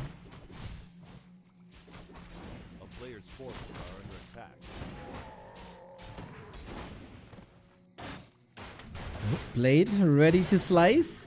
So in one-on-one games, Fly surely the weakest of the 4 by far now. Infi is back, top 2 in the world, 1-0, one of the top 300s in the world. Kaho usually among the top 2 to 3 Night Elves in the world. Even though that's a little harder to say. And Fly. Players' forces are under attack. Is Fly below Grubby level, would you say? It's so hard. We haven't seen a one-on-one game in a long time. But Fly might be below Grubby level now.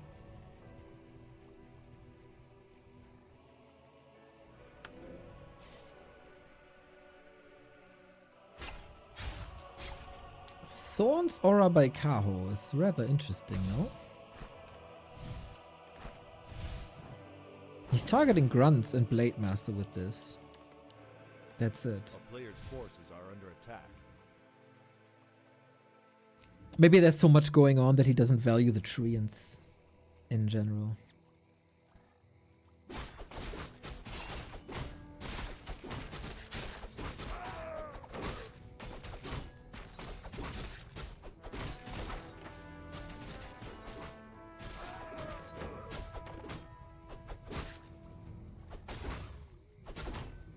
Yeah, we do have our one-on-ones. TC, no Stomp versus DK Ghouls.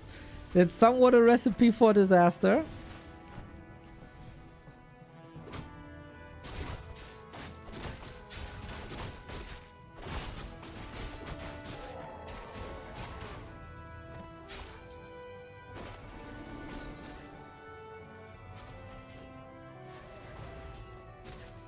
But yeah, we got lower level heroes. We got lots of harasses.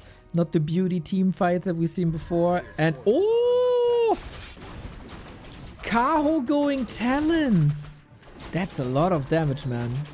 Entangle, Archer, Podem, Talon Focus. That's a lot of single target. Longside Coil Nova. That's double minus armor as well.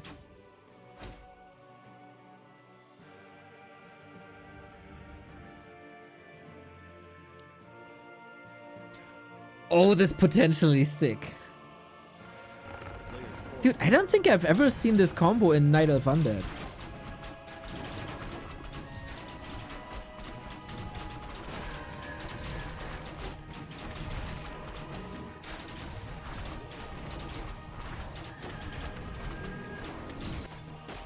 Oh, damn! I'm in love! More! I want to see the fight. Fast forward and fight, boys!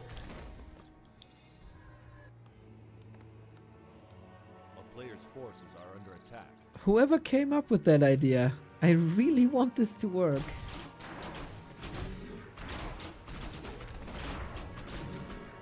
Turn on back to Warcraft and find a 2-2 an absolute treat. Great change for the potential monotony of one-on-one. Nice switch up.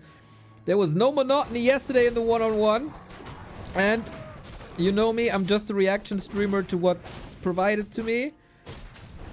We have to thank our Chinese friends for the content.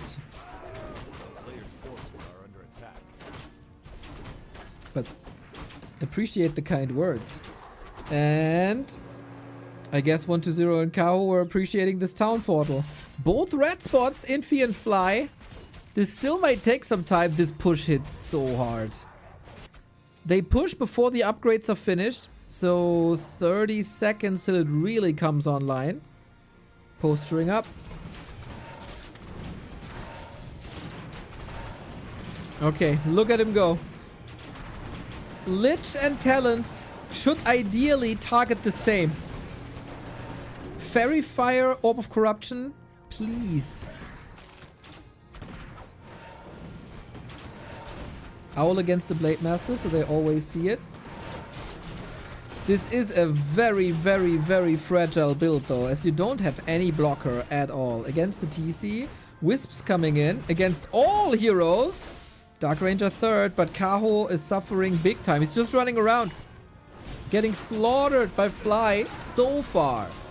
Blade! Ooh, holy light. Coil on the other side.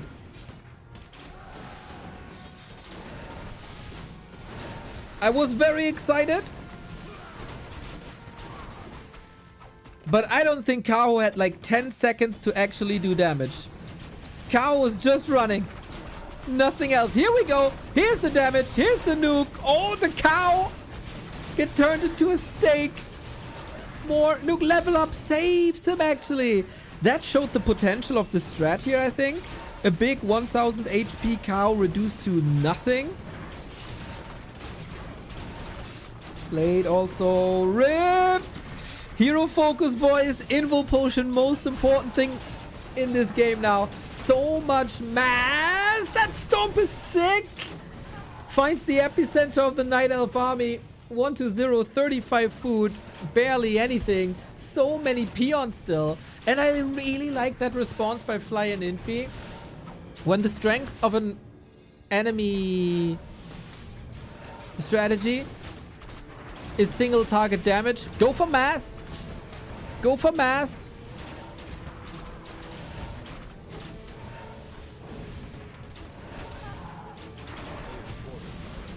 Infi and Fly looking way more solid now. Fighting against the Moonwells, okay. Reinforcements faster, okay. The detonates by Kao was sweet. But yeah, Pendulum swung back. Any chance for a big lich? Nah, he's way too far away from 3. Way too far. The TC has a stomp again.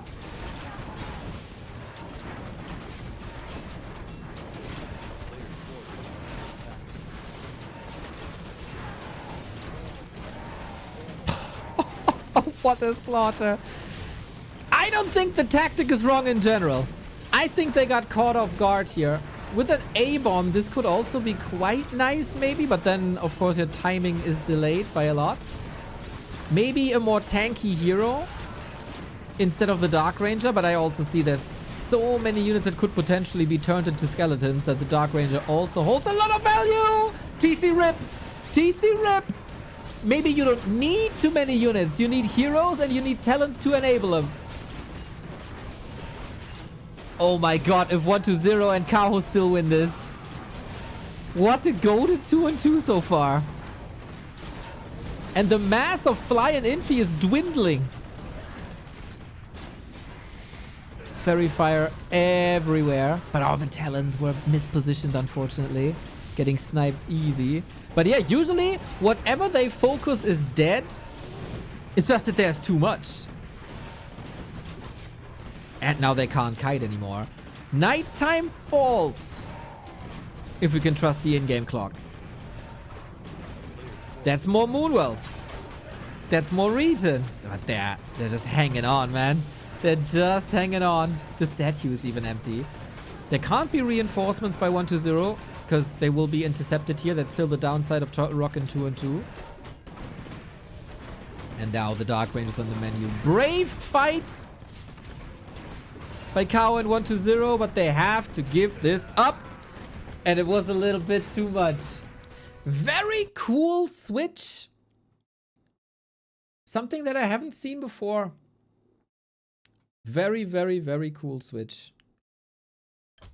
And a cool idea, but also a good response by Infi and Fly. I think the start to the fight was just rather bad. If there's a bit more damage uptime from Archer's talents before they get stomped 3 times, I think they can be in a good spot. Please try this again. This looked awesome. Made Turtle Rock pretty exciting. Well then. We gotta go for one more.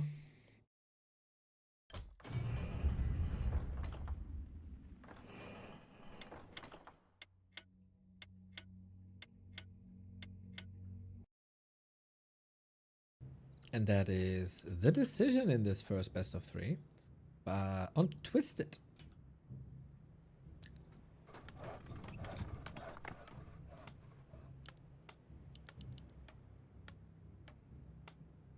Infi and Fly on the left-hand side. Wrong scene. Infi and Fly on the left-hand side. Cow and 1-0 on the right-hand side. Again, the player names switched.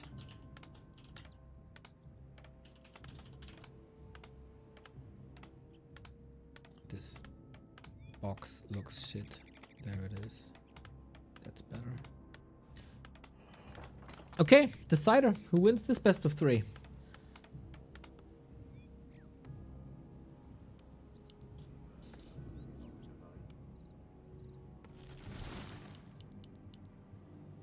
Who are you rooting for, everybody? We got all 4 races represented.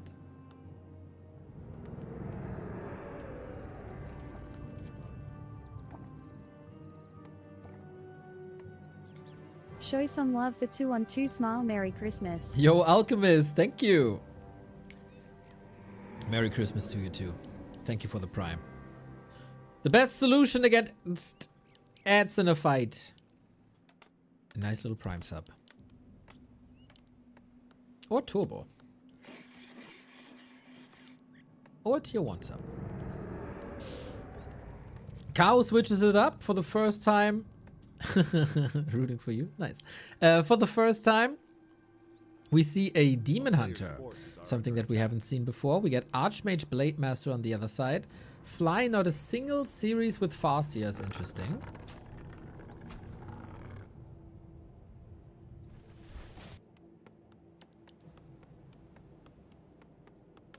And then who attacks who? What lanes will we get?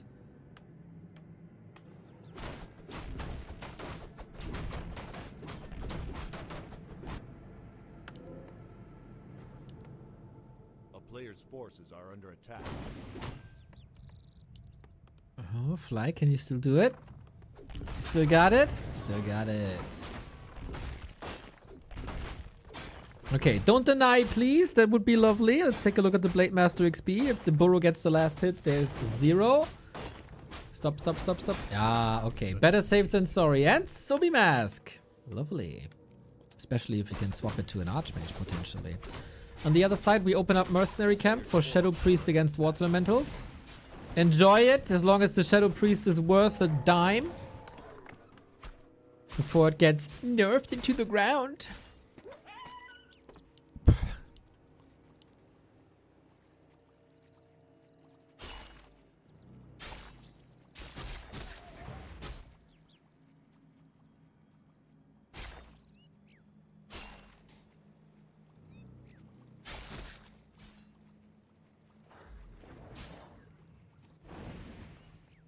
But so far, a couple of skirmishes, I guess. Main goal, prevent the carries from leveling. You don't want an Archmage with level 2 Water Elementals right in your face. You don't want the super strong DK. For Infi and Fly, it surely is Infi carrying, so he has to perform. The frog could block. Oh no! There I say it. You gotta perform and then you get it surrounded instantly. Not buying too much time for the Blade Master in between.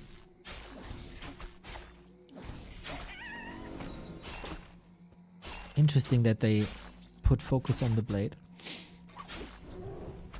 instead of the Archmage, who can't really easily roam now. He got caught in his front yard. Nice attack.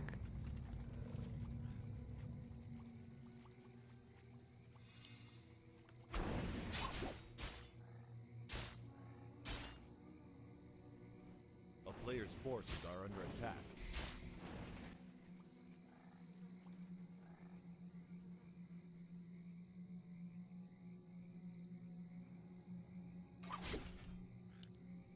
The calm before the storm, everybody. Archmage has no TP. Archmage also has no staff. Very fragile.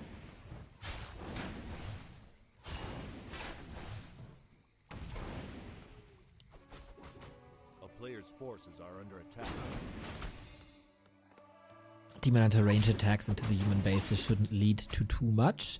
You can enter, but you don't have immolation, so this doesn't look too exciting.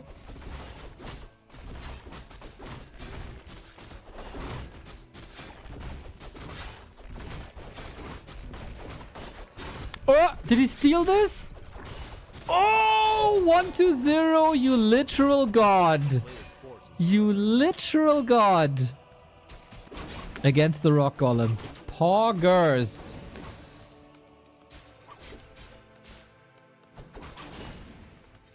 Oh, we get Paladin again. I really like in 2-on-2, like regardless of strength and stuff, I like that you can pair, or that you can play every hero as second. I think that's very, very cool. Paladin strong, Mountain King strong, Blood Mage strong, depending on the situation and your opponents. So yeah, usually if you want to be very successful, you need a human in your team. In 2-on-2, I would say.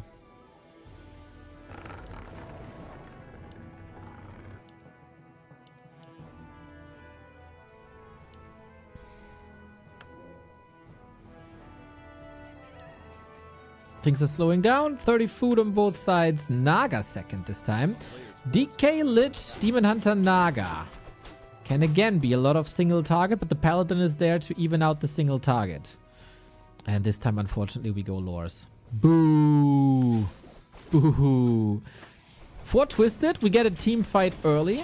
Usually, you fight on your 2 lanes basically the entire time.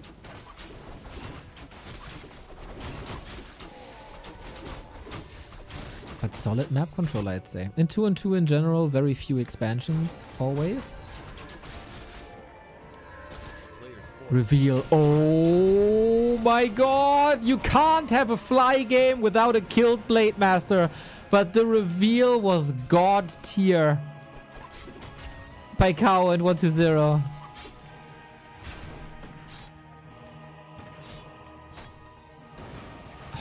You can't even blame Fly too much this time. I mean, it is a classic. It is what it is. But oh my god, that was the timing, man. Oh, win for Kaho and 120 early on, but still fighting. Supply is even. There's still time, but 120 is done with the tier 3. And that's where things get problematic. Plus the Demon Hunter is about to reach level 3. The Demon Hunter got a big potion to stay active. And we still got TPs. Devotion Aura somewhat evened out by finding Lion Horn. A player's forces are under attack.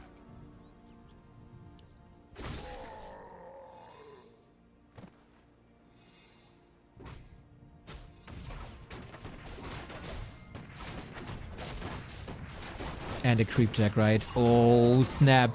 Huge Congo line running across the map. Demon Hunter is not looking too spicy, just catching interceptions. Nicely done by Kaho so far. And here comes the cavalry. And guess who has no TP? Infi lost his one before. Fly doesn't have one either. This is looking really rough. Demon Hunter has that potion. Got it. Stomp, okay. But mostly hitting Dryads there, which of course are magic immune. Statue in the back, we call Militia. No Destroyer upgrade yet, but in a second we do have it. Focus Fire TC annihilated. And if you keep the hero safe now, this should be the game of Kao and 120 with Undead Night Elf. A combo that was proclaimed dead many times.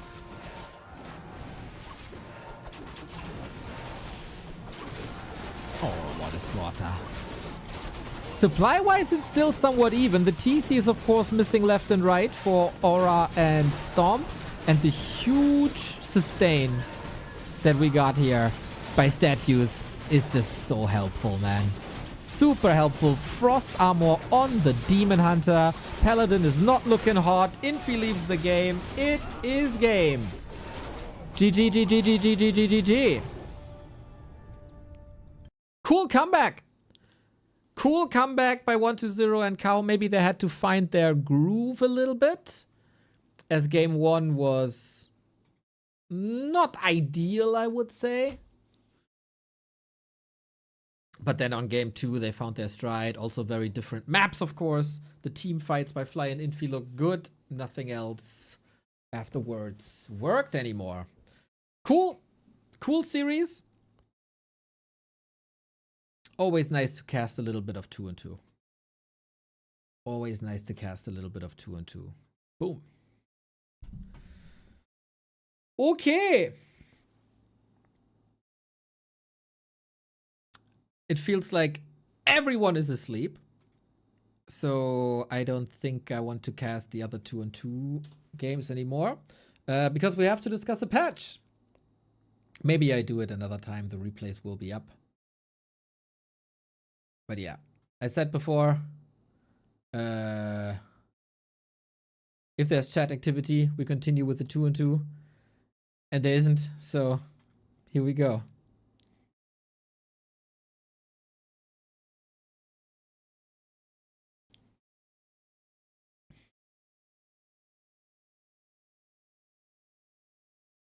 Patch time. Patch time. I guess we gotta start at the beginning.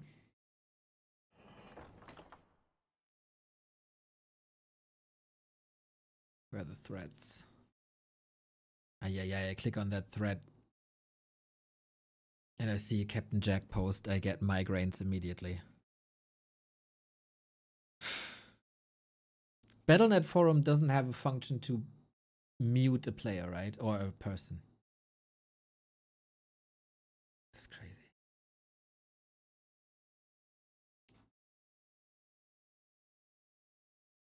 Chat activity rises. Yes, guys. That's what it is. You love to complain. You love to whine. You love to bicker. That's what you want. And 2-on-2, that's hard. Can't even balance whine that much because the races even each other's out, right? Okay.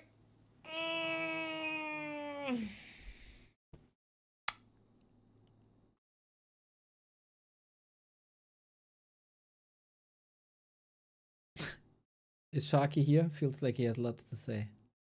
Before we go into the patch, though, we talked about this a little bit. And today, new developments on a topic. Because you might remember OnlyFangs, the big World of Warcraft guild that, for example, Grubby was part in, that gathered many streamers.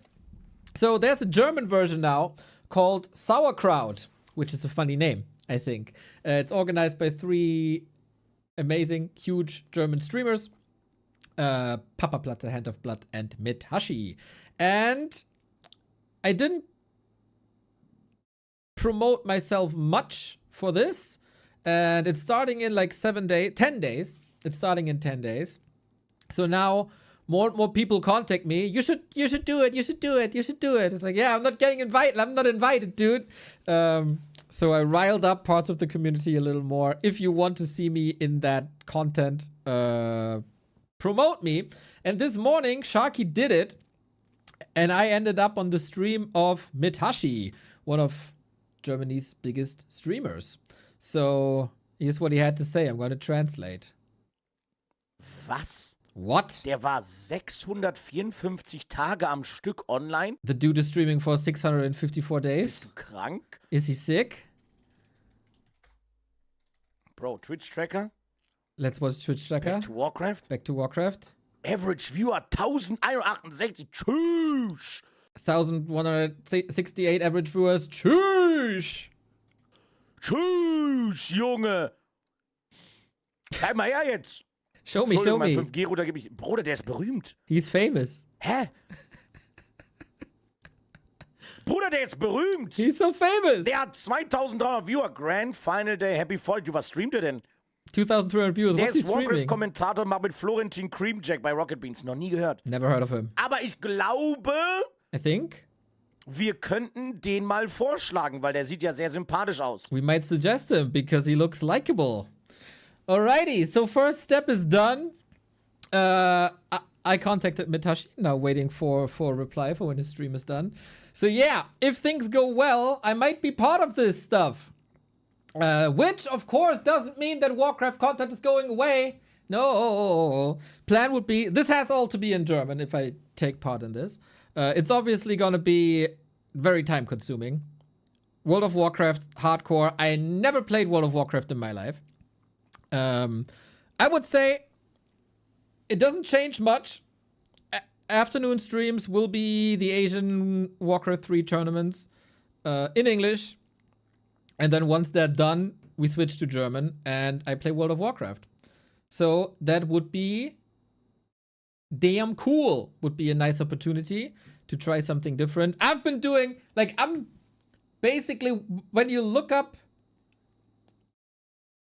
mono gamer or mono streamer in the lexicon, that's me. Just doing Warcraft 3 for 17 years. It would be really fun to do something new for at least a month or 6 weeks or 8 weeks or whatever. Maybe I hate it and I stop after a week since I've never played this. But I like RPGs in general. I like ARPGs in general. So I do see myself liking this. It will be at the same time of Super League and Dach Inferno. And somehow there also has to be a War 3 Champions Finals. In that it's the worst time. It's the worst time possible to do this. But I feel it's been quite a grind, this 655 days or whatever. So just getting a little bit of mental reset and just some fresh input with fresh people and just a fresh task would be really healthy. And yeah, we never collab. There's a chance to collab for sure.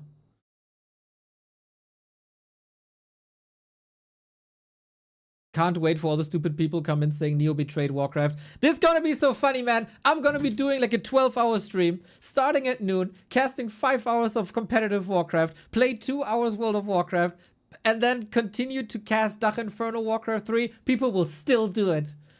Yeah, come at me, bros. Come at me. Come at me. I see them. I see them as well. I see them as well. Oh yeah, it's Hardcore Classic.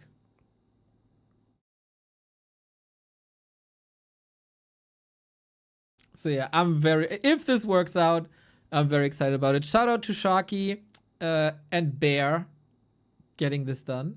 Or putting me on the map, I guess. Sellout. Yeah, sellout for the 200 people that will watch me play WoW in German. You saw Grubby's doing this as well, maybe? Yeah, he got a audition soon, right? Maybe I can 2-on-2 with Grubby and I teach him German. All the nice, respectful ways to express yourself in German.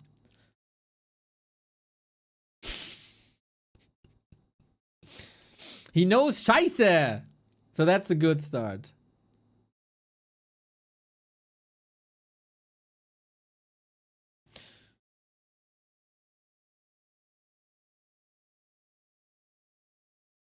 So yeah, cool. Also cool to see that some of the big streamers go crazy when they see 350 something days consecutive streaming.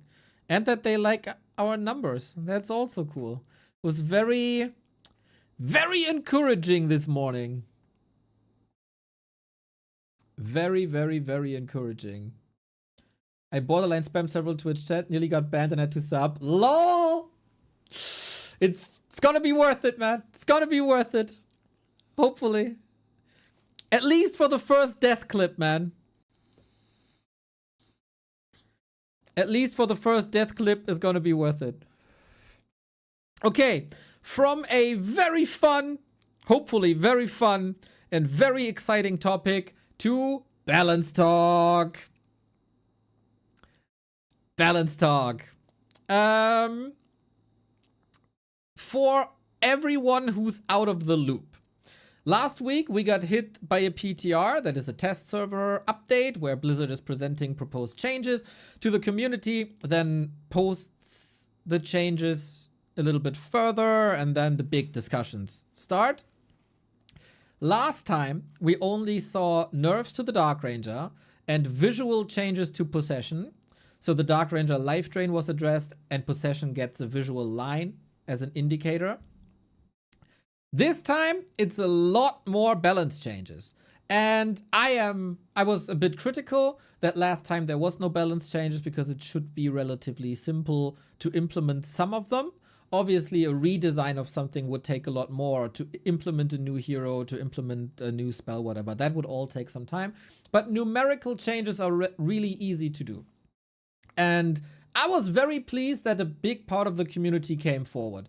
We had presentations by Grubby, by Remo, by Safe Orcas, Carifian, Kiesel. Like, a lot of people came forward and displayed their ideas. The Reddit discussions were also quite good, I think. So I really liked the last week. I give a shout out to the community. This was pretty much almost perfectly done. That we had a week to present ideas. So now, Blizzard is bringing an update on the PTR, and this time there's no changes to the world editor, but simply balance changes. And I like that a lot because I think the game is in a moment where we need some shaken up. A lot of stuff is established. We also had amazing games, right? And still stuff is still developing and still evolving. Like we've seen yesterday with Labyrinth versus Fortitude. It's the prime example.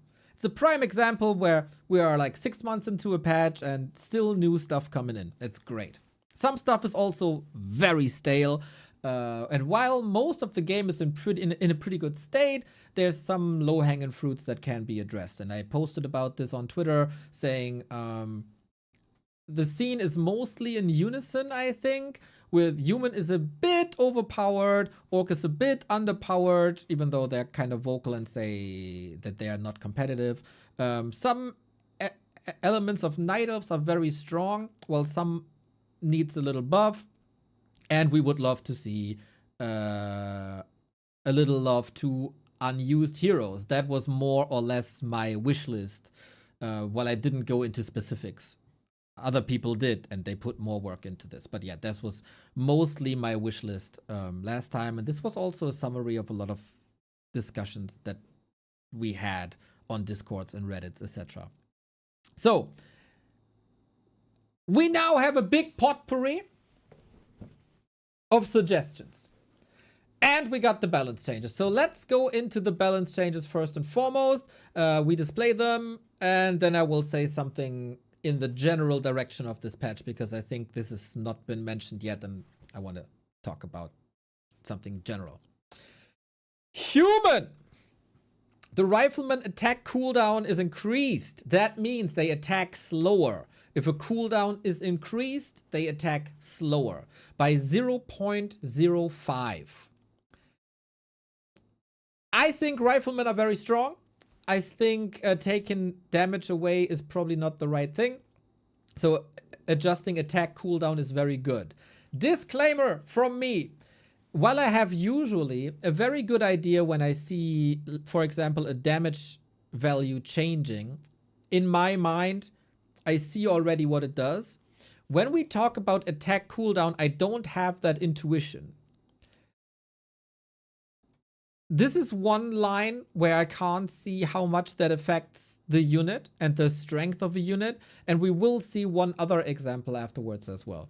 So while I think this is good and it's very little, I don't know how much exactly that is.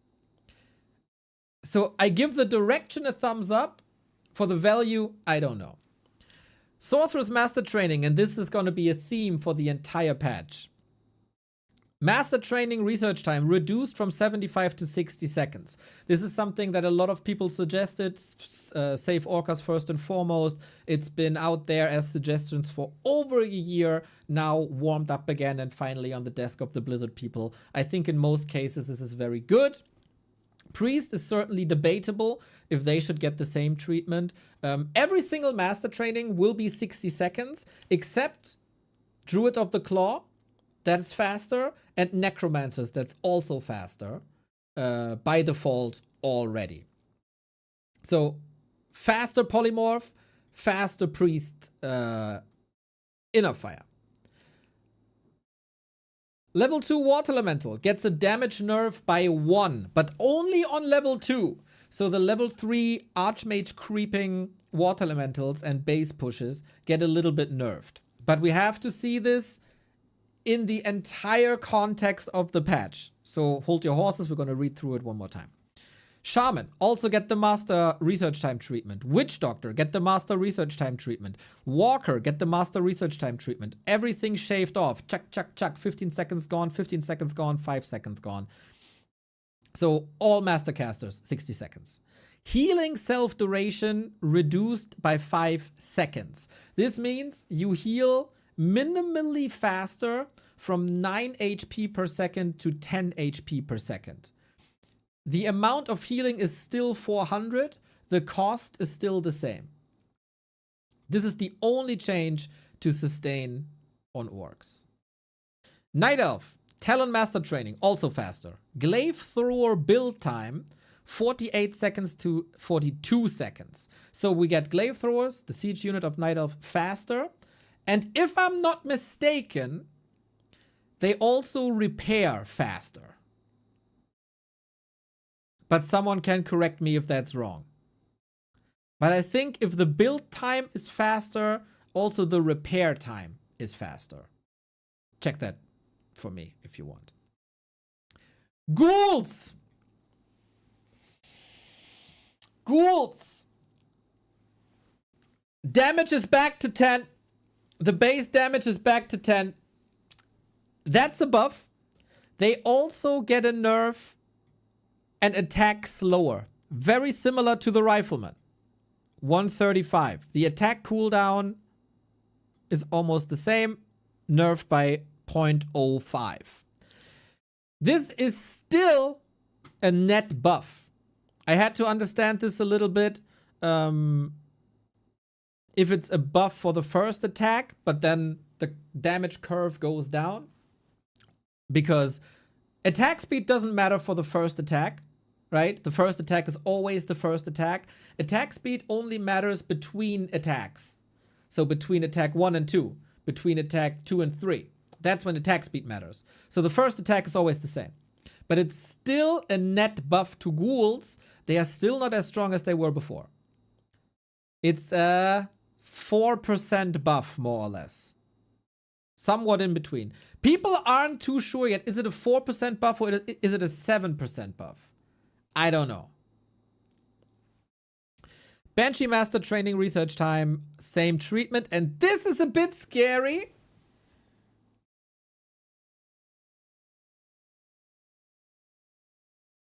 Because Banshee is a very powerful master training. It is debatable if Banshees, and that also includes Priests, if Priests and Banshees should get the 60-second treatment or not. If they should be, maybe, because these spells are so strong and they have also the environment to support it, should be 75 seconds. Because Priests are fueled by Archmage Brilliance Aura. Banshees are fueled by statues. They can support their spells, right? Debatable. We save that for later. Wand of Negation.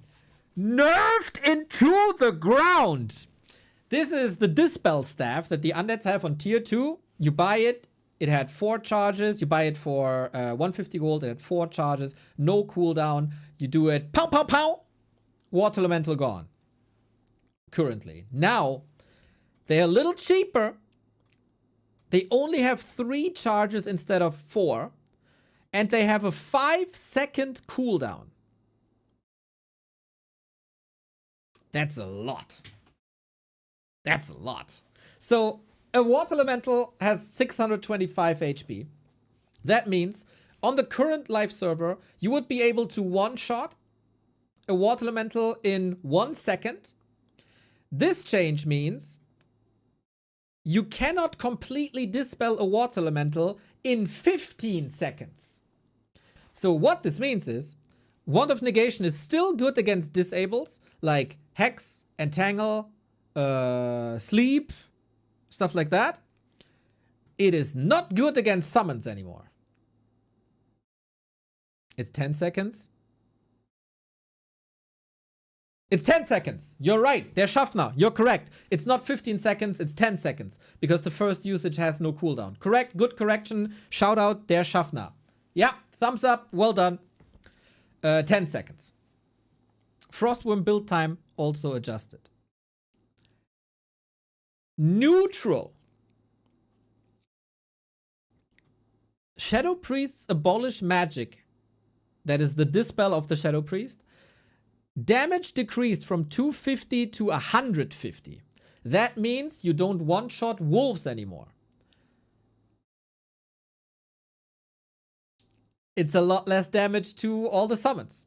100 damage is quite a bit. You have a limited amount of dispel. And you now also have later Shadow Priests. Shadow Priests become available at the 2-minute mark, similar for heroes. So when a hero spawns, you can get the Shadow Priest immediately. They put an extra penalty on it for another minute.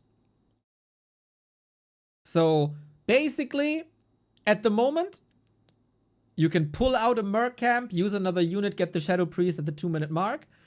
This more lines up with I creep the camp, and after I'm done with the camp, I get the Shadow Priest. That's more or less the difference. But then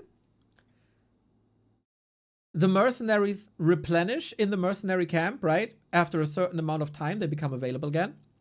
Currently, that value is 110 seconds. Now it will be 160 seconds. So every Shadow Priest is 50 seconds later.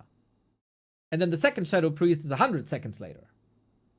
Etc, etc, etc. So in general, Shadow Priest weaker, Shadow Priest later, Shadow Priest lower in quantity.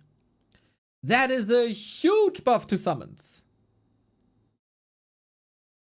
To all summons.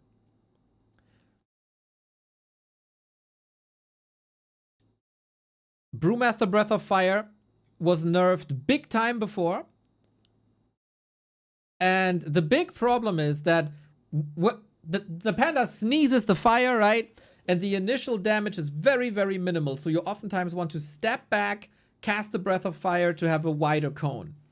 This initial spot for the AoE has been widened now. It's still shorter to match the animation, but the initial cone is wider, which I think is a good development. I don't know if it's enough, but it's certainly the right direction, I would say.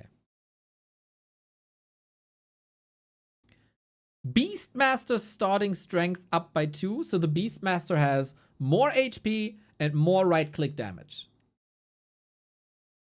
And more HP regen, but that's about it. So a little bit of love for the Beastmaster. That is the patch notes. So let me say, before we go into every single line, let me say something in general. This is a balance patch, and I am extremely grateful that this game gets support. I am extremely grateful that they added balance patches on top. And without valuing the changes for now, to say what's good, what's bad, etc., I'm missing something. And there was a time when I said this before. I miss Blizzard vision in this. I appreciate a lot that the Warcraft 3 team has eyes and ears for this community, because there's a lot of brilliant minds in this community, and a lot of people stepped forward and presented their ideas after the last PTR. But most of these ideas are coming from Grubby, Save Orcas, maybe a little bit of Remo Demo, and forums. So to me, it's a little bit of a red flag and a warning sign that the balance changes are only community feedback stuff that they read in the last 7 days. Maybe they had ideas before. Maybe they were convinced by community suggestions. But I miss their own perspective. I miss the Blizzard input. To me, this reads like cherry picking from the community. And as it oftentimes is, if you cherry pick, you lose the vision of the individual proposal.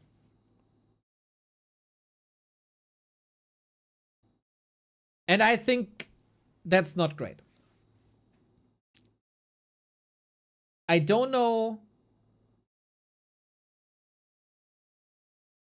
I don't know if they have like a time limit to get this done before Christmas, or if they are working on something else, if they have to take care of Starcraft again, if they have to take care of Heroes again. Maybe time is shorter for Warcraft 3. But if that's the case, I would love for them to post before the first PTR, yo guys, we are listening to suggestions now. Let me hear your feedback so we can do it in the first PTR version. Because now we have like one final PTR version and then the real patch is coming out, right? Since there was no balance patch in the first version, we basically lost a week. I hear what you're saying, but do you really miss the Matt Morris patch? I miss nothing that Matt Morris ever did. I do think, very strongly believe, that the current Warcraft team is a lot more competent than the previous Warcraft teams when it comes to patching the game, when it comes to vision of the game, from what we've seen before. Because I complained about something very similar in the last patch version. And then the week after, they presented amazing changes that I hadn't seen before in any suggestion.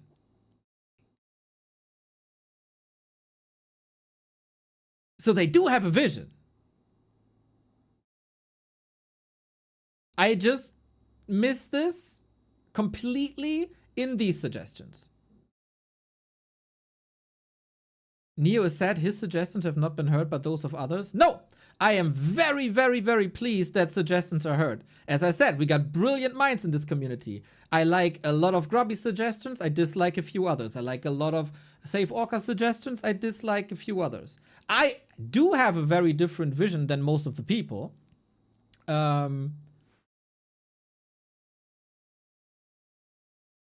Yeah, it does feel like it's just a potpourri of community ideas. And I would love to see a little bit more Blizzard and a little less community. But if I have to choose between one or the other, I will always, always, always, always take the community suggestions.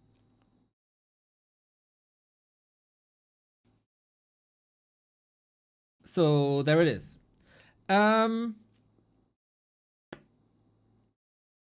do I start? Because we read all the suggestions, right?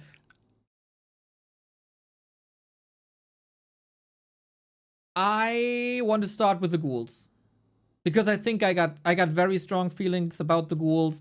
I was probably the biggest advocate next to all the night elves for the ghoul change initially. I am so scared that we get stronger ghouls back. I think taking ghoul damage away was one of the best things that had happened to the game in the past 4 years. And I'm pretty much alone with this, I think.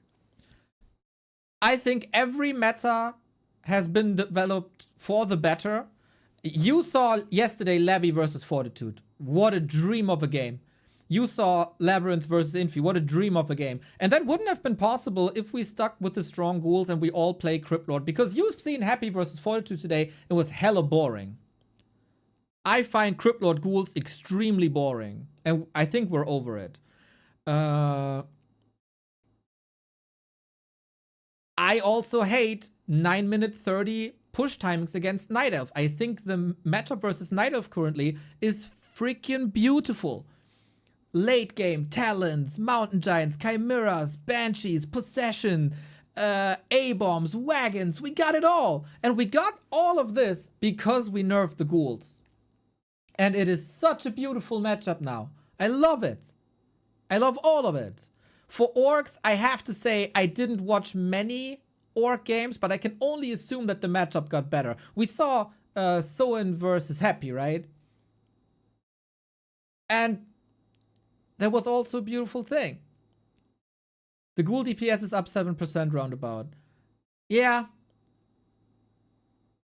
So it's more towards the old ghouls than in the middle. I'm very afraid. I'm very afraid. I mean, do it.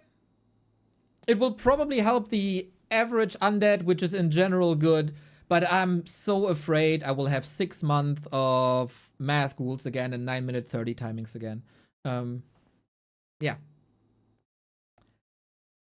That leads me to another thing I hate in Warcraft 3. Very much so, because it's been part of the game forever, and I don't see it necessarily addressed well enough. And that is the age-old, always repeating, always the same Archmage, Footman, Water Elemental, go. How long have we been through this? There was a little bit of shifting away from this with Pally Rifle, of course. That is, to a degree, in that direction, refreshing. I think we're over. We should be over this. And now, I do understand they nerfed the Water Elemental by 1 damage, but they also nerfed Dispel so much in this entire game. With Shadow Priest, with Wand of Negation. And then I do see a little bit of stronger ghouls against harder to dispel Water Elementals, and then it's all the same again. I don't think the nerfs to Dispel even out with the Water Elemental nerf. I think Water Elementals will be even better than before. I hate both of this very much. I know I'm different. I know I have strong opinions. But the Wand of Negation nerf, alongside the Shadow Priest nerf, alongside the Ghoul buff, and this tiny Water Elemental nerf, makes me believe the meta is not going to be as exciting as it is right now, which would be then a net negative in matchups that are developing really, really, really well. What would I do instead? I would leave the Ghoul damage low, as it is right now. I would give Footman the same treatment as Ghouls got.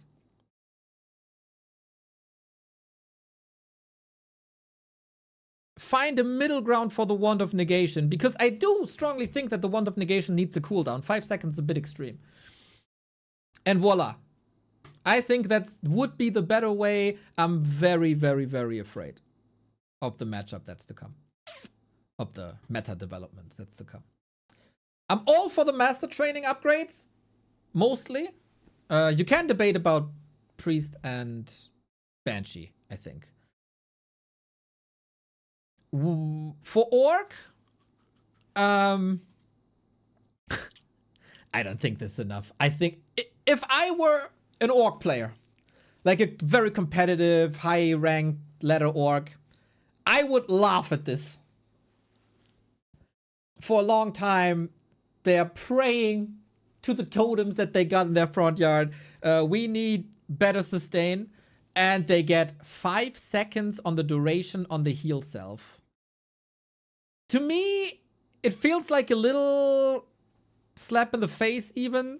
And there's another thing that I want to point out that I don't see mentioned too much just yet. Every master caster gets a buff, right? Sorceress and Priest, fueled by Archmage. They can use their spells all the time. Inner Fire, Polymorph, go, go, go, go, go. Night Elf, Talon, Moonwells, go, go, go, go, go. Cyclone, also super cheap. Undead's got statues. Banshee, possess, possess, possess. How are Orcs supposed to sustain their casters?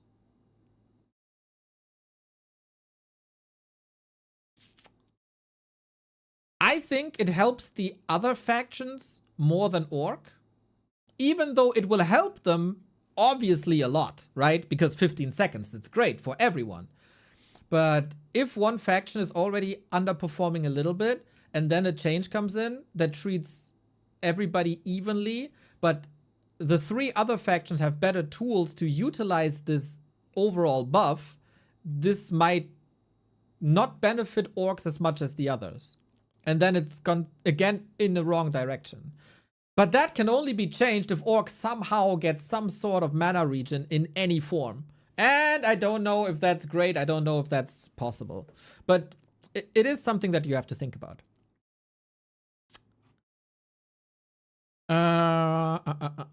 What did I say? Banshee, I think you gotta be careful here. Wand of Negation. I really hope this is one of these negotiation things that we oftentimes do on the PTR. They present one version, we say that's too much, we have to go there, and then we meet in the middle.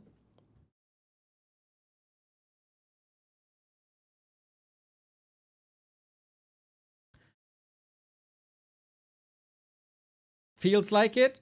It's similar to the Shadow Priest, who gets changed in like 3 directions.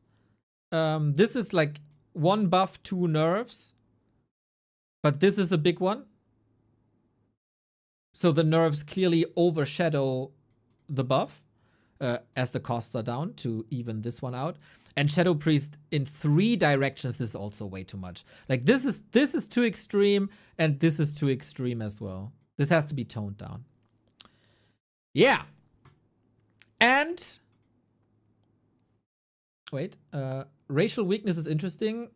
Adding mana regen to Orc would homogenize them. I definitely agree, but then we have to discuss if it's the time for the master changes.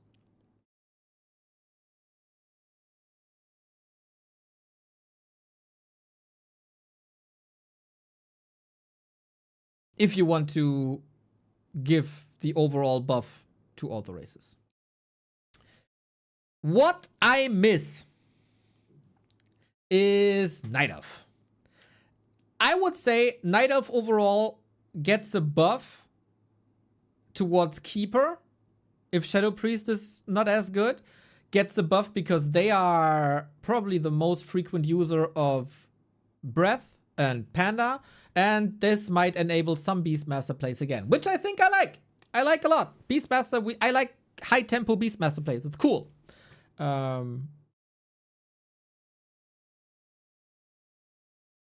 But you cannot tell me that that the combination of Demon Hunter, Rejuvenation, Moonwells, and Orb of Venom isn't insane. There's no way. If you argue that this combo in itself is not insane, you've lost your mind. I said for a long time, they should be a bit nerfed in that direction. They should get a buff in like a Talon Fairy Dragon direction. Here they got some neutral help as well. I think the Demon Hunter needs to be strong. He is the core hero, but currently he's overtuned. And I also think that combination makes it all like really crazy. And that this is missing here is nuts to me. So overall, while I'm rather happy that I'm very happy that we get things freshen up, there's a couple of things here that I think nobody can predict how they're going. All the master training changes. Nobody can foresee how this is going. The attack speed changes. Nobody can really assess how much this is really doing. How much will the Wand of Negation change? We don't know. How much? I think this Shadow Priest change has the potential to change every dynamic of every early game that we got in the game.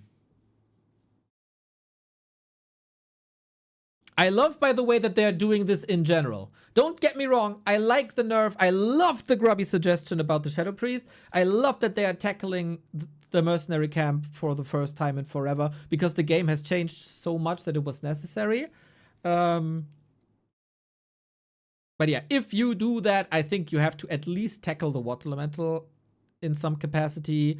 Summons are getting a lot stronger with this. We'll see. We'll see. I have so far rather negative than positive thoughts on this patch. And now I'm very happy to get your feedback and to read your thoughts.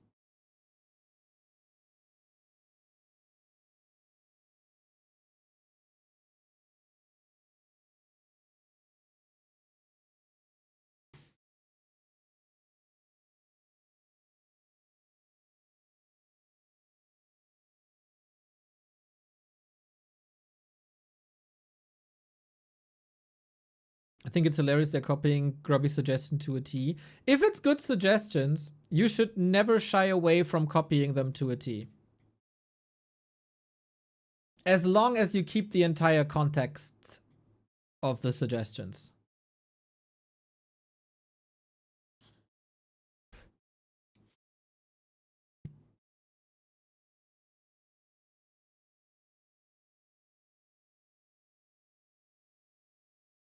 Nerfing Wand of Negation while buffing all caster speed means UD will have to rush destroyers even more.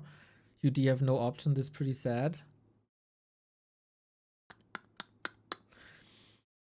For a long time, the problem was like single target spells, right? With the master change, especially with like Bloodlust, Inner Fire, etc., AoE Dispel becomes more important. That's true. I agree, but this doesn't feel like they had time to test and think about them. Yes, that's exactly what I mean. Like, they pick feedback from a week ago, and I missed the vision. I missed the vision. I missed the Blizzard input. It's like, that was pretty much exactly my point with what I started.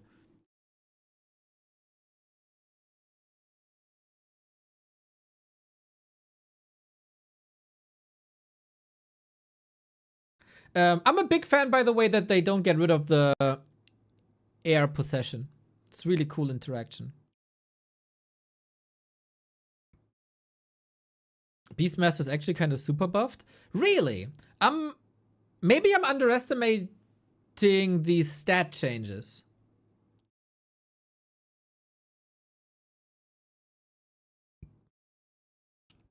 Is it really that much better? I mean, in combination with the Shadow Priest nerfs, right? Yeah, that could be a strong Beastmaster. Then Soul Apeman will play Beastmaster for 2 weeks, and then he gets emergency nerfs.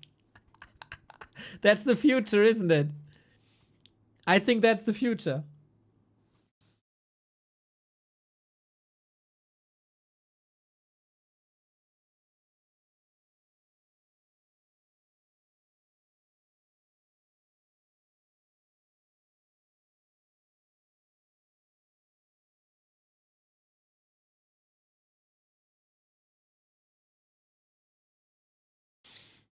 Regarding the Panda from Save Orcas, in my opinion, Panda AoE should be even bigger. The initial area of effect is buffed, should be 100. The original was 125.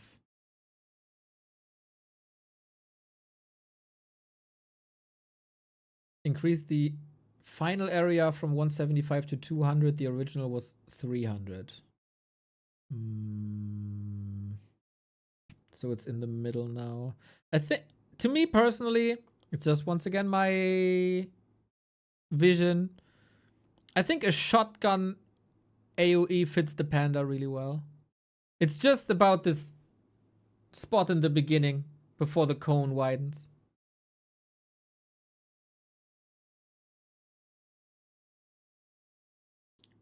This is for people to test. I think the initial value of the Breath of Fire is for people to test if that's enough or not.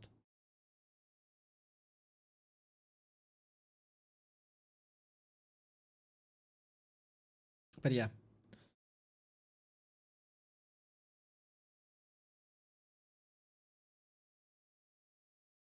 So, to sum this up,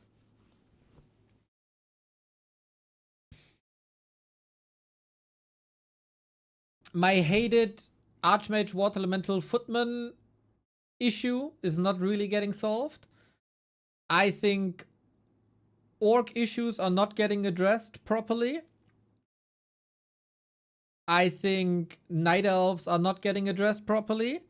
Neither in their strength nor in the lack of diversity. And I realize this has to go hand in hand. And I think the cool developments that we had for undeads recently are somewhat getting maybe crippled as well.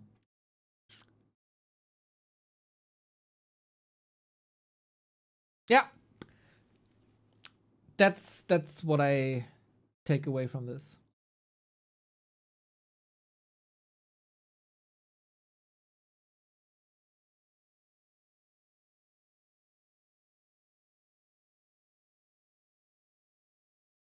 Late game walk versus air is also still a problem. Big true.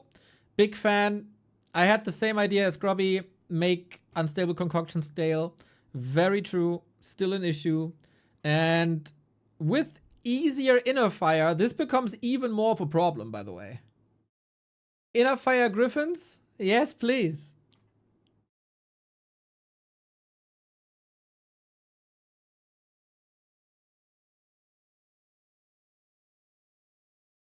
I do see, though, that the majority of the community is rather positive about this. Maybe it's my mindset currently. Maybe it's a different understanding / vision of the game. Maybe I didn't read all of it. I feel like I'm relatively alone in the negative department. But hey, I'm an emo boy. So what can I say?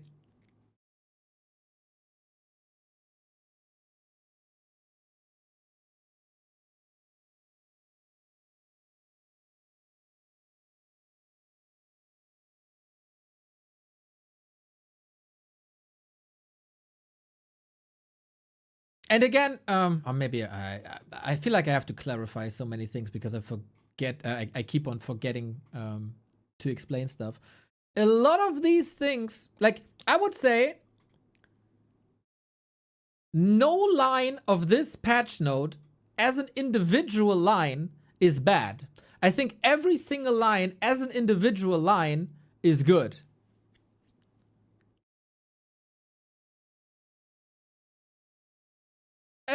Except this one. Except this one. And of course, this goes hand in hand. These two maybe. And that's what I mean by picking a lot of individual suggestions and make a potpourri out of it. If you present me these lines one by one, I would say Rifleman down, yes. Master Training, yes. Level Water Elemental Nerve, hell yeah! And that goes for almost every single line. But then the combination is what ruins the dish for me, personally.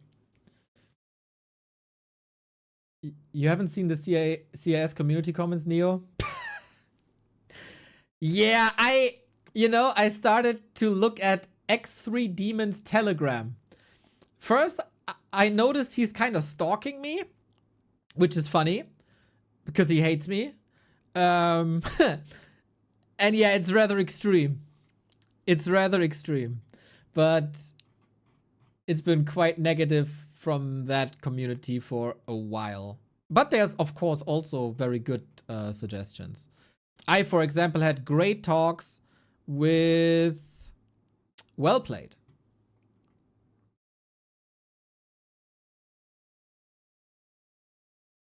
So, generalizing an entire community is like, it's tough. But certain aspects, just like we got the Knight of Discord who are completely delusional, there's probably some corners of the CIS community in that same vein as well. So yeah. That's more or less my patch talk. Good luck to the editor cutting this together so it makes sense.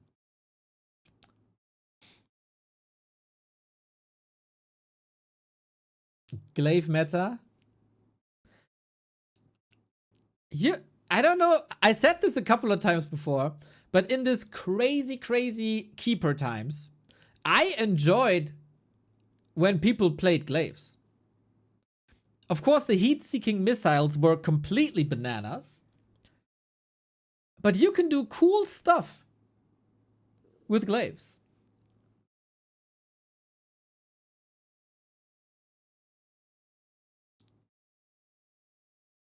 And Neutron showed that you can win a game with basically only 6 glaives. That was also cool.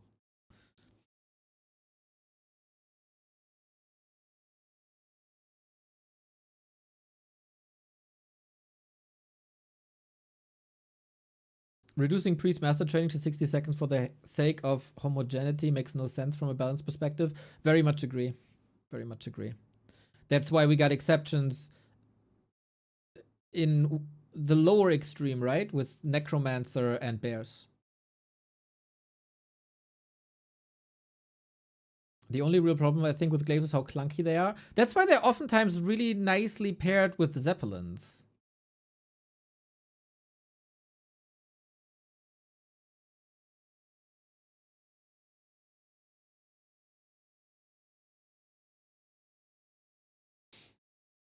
Sauercrowd started same time as Super League. I know that. I have a spreadsheet with how much time I can contribute to WoW every day. I calculated this before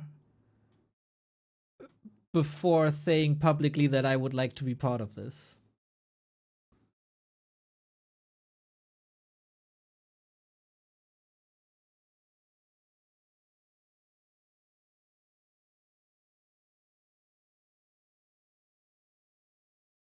You want to play WoW? Well, I threw my head in the ring. It's up to them if they want me or not.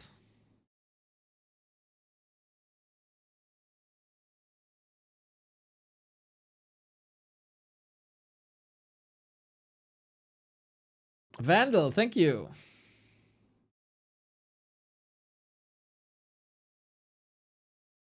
We need 2-base all match. I love the suggestion, Remo. I'm Neo. This is not my suggestion.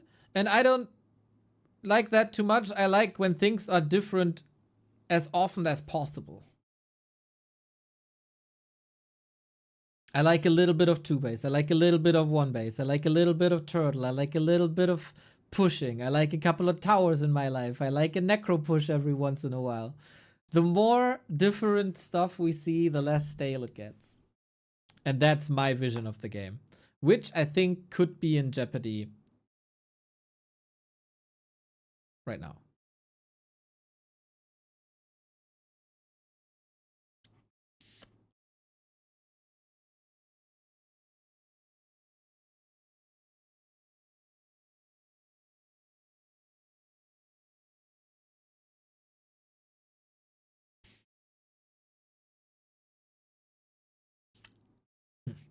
Yeah. So, I know there's a Soin review out, but I'm waiting for a summary, really. Hopefully someone puts that on Reddit. How's Reddit? This dude is crazy, by the way. I know exactly what it is. For 5 years straight, this guy is posting about replay files. Nuts. Boring patch, good to see a patch. That's a solid summary. Not bad, but boring. Rather, yeah. It's very quickly thrown together, it feels like. Not bad, but going for all threat of Shadow Pre-Post is crazy. We're still in the negotiation phase, by the way. We're still in the negotiation phase. We oftentimes meet in the middle. Reddit, place of happiness and joy. I think it got a lot better. I think Reddit got a lot better in the past couple of months. Oh yeah, this was a cool comment. Shadow Priest polarizing strength is making other matchups worse, not exciting. It changes what is supposed to be an interactive back and forth into a black and white interaction of whether or not you can secure or steal the merc from yours and the opponent's. Quite a few games have basically ended simply because one side managed to secure the priest and easily secure an expo. Yep, very much agree. I also love the fact, by the way, that orcs will be able to play more maps. That is, and this is why I love that Grubby pushed for the Shadow Priest discussion. That's a very healthy and very good development. Just a bit extreme right now. I hate the Banshee change. They're already incredibly invalidating all other high pop units in the game once they reach Master, while having 2 incredibly useful spells, but I guess it really doesn't change much timing-wise. UD turtling in their base and building a green AMS Death Bolt is very frustrating. I think it's more about can my units be possessed or not, and do I need 3 staffs and mortars, etc.? Those 15 seconds for Banshee Master could hurt.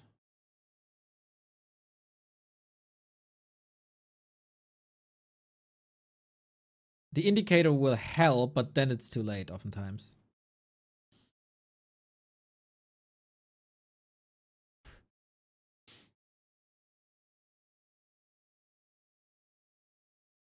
I'd rather like to see heal selves at 90 gold than 40 seconds. Is this a general thought of orcs? Probably, right? Shaving off gold instead of time. I haven't heard from many orcs, but is time of the heal self an issue? I only heard about the cost. So if you had to make a call, time or cost, what's the bigger issue? You only can pick one.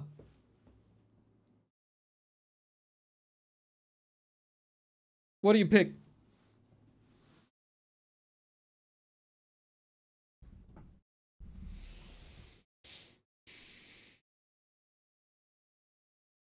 Gold, gold, gold. More charges, so that's eventually gold.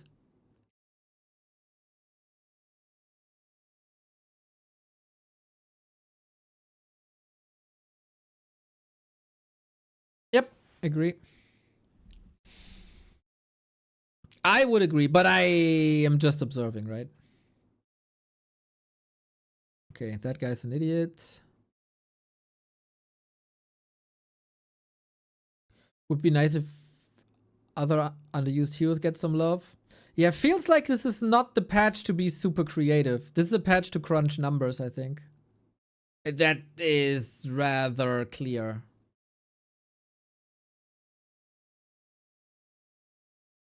Nothing on Keeper. I think a lot of people don't realize that the Shadow Priest nerf is a huge buff to Keeper.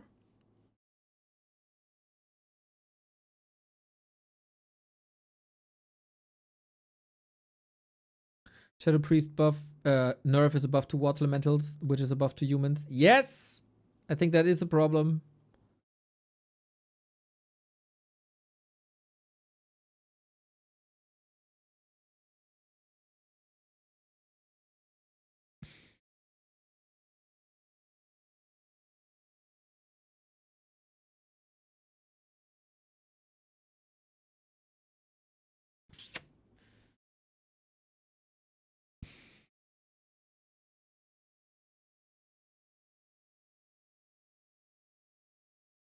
It's a buff to every summoning hero. Yep. For Beastmaster, I think I like it. Oh, Firelord, Firelord, Firelord. Wait. Orc Wolf texted me that there is a bug with the Firelord. I didn't check it just yet.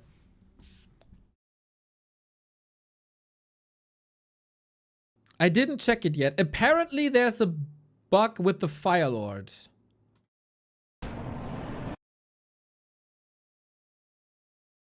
Let's see.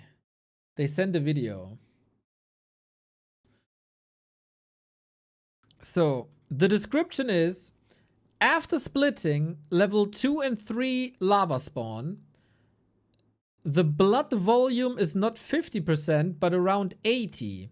I'm not sure if this is a bug, but in version 1.27, they all have 50%. So blood volume is like HP, I think. So we're currently at 23.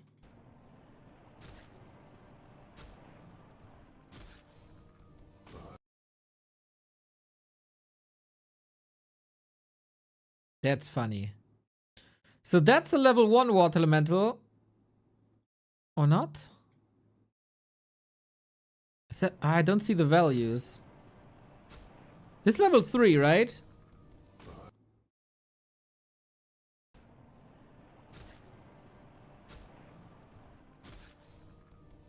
Interesting. So higher level lava spawns get more HP.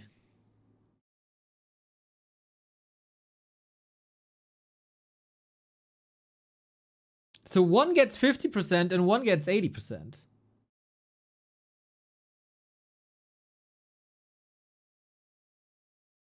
That's funny. How does that happen?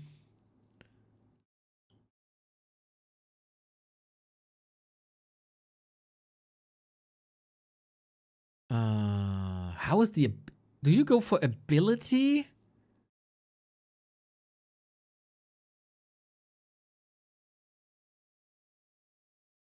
What are you looking for?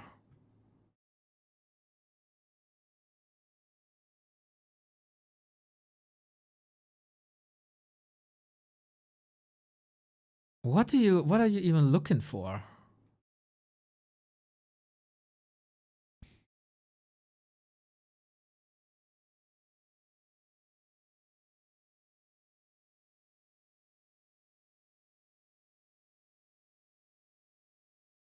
I don't know if the split ability is in the unit. Go to ability.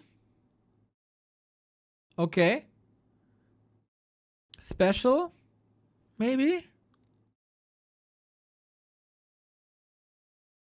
It's 75 at 2 and 3. Ha!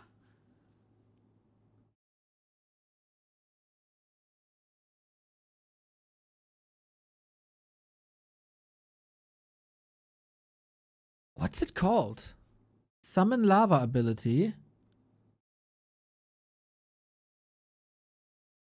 Oh, it's heroes? No. Su. Summon ritual. Is it this?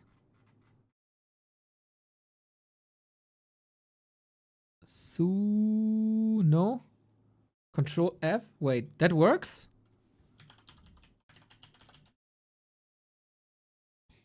That didn't do anything.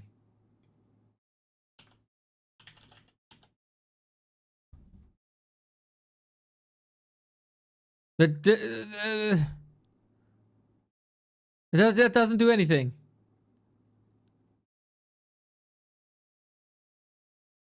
You lied to me. Click into the list on the left. Ah!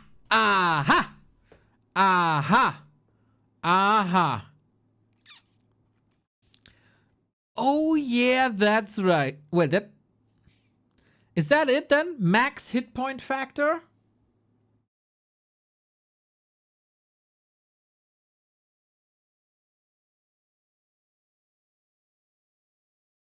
I never knew this.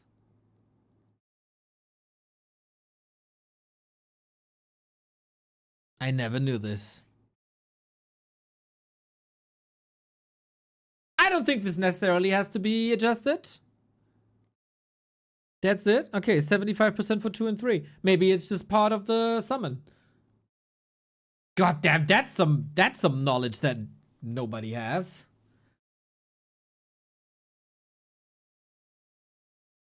It is 75% for 2 and 3, yep.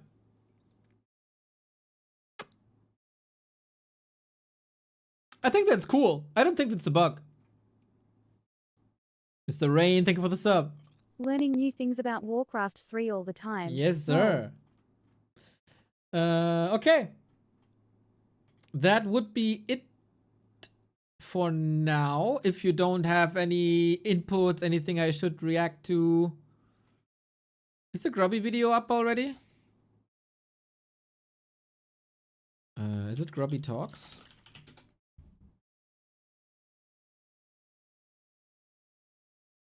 Now it's time to... Very good video, by the way. Very good video.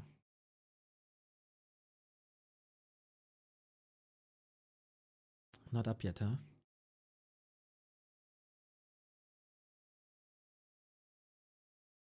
Not up yet. Has anyone ever noticed? I don't think so. I don't think so.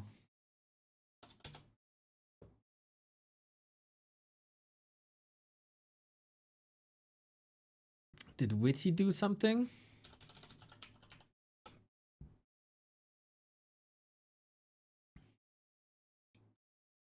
He said he doesn't want to comment on balance too much. Nope, didn't upload anything either. Okay, then we will save that for tomorrow. I will take a little break now, I think, because I got 3 Dach Inferno games today, which is like, yeah, not that great for the English audience, but for the German audience, and that requires some energy and some prep. And I gotta get groceries.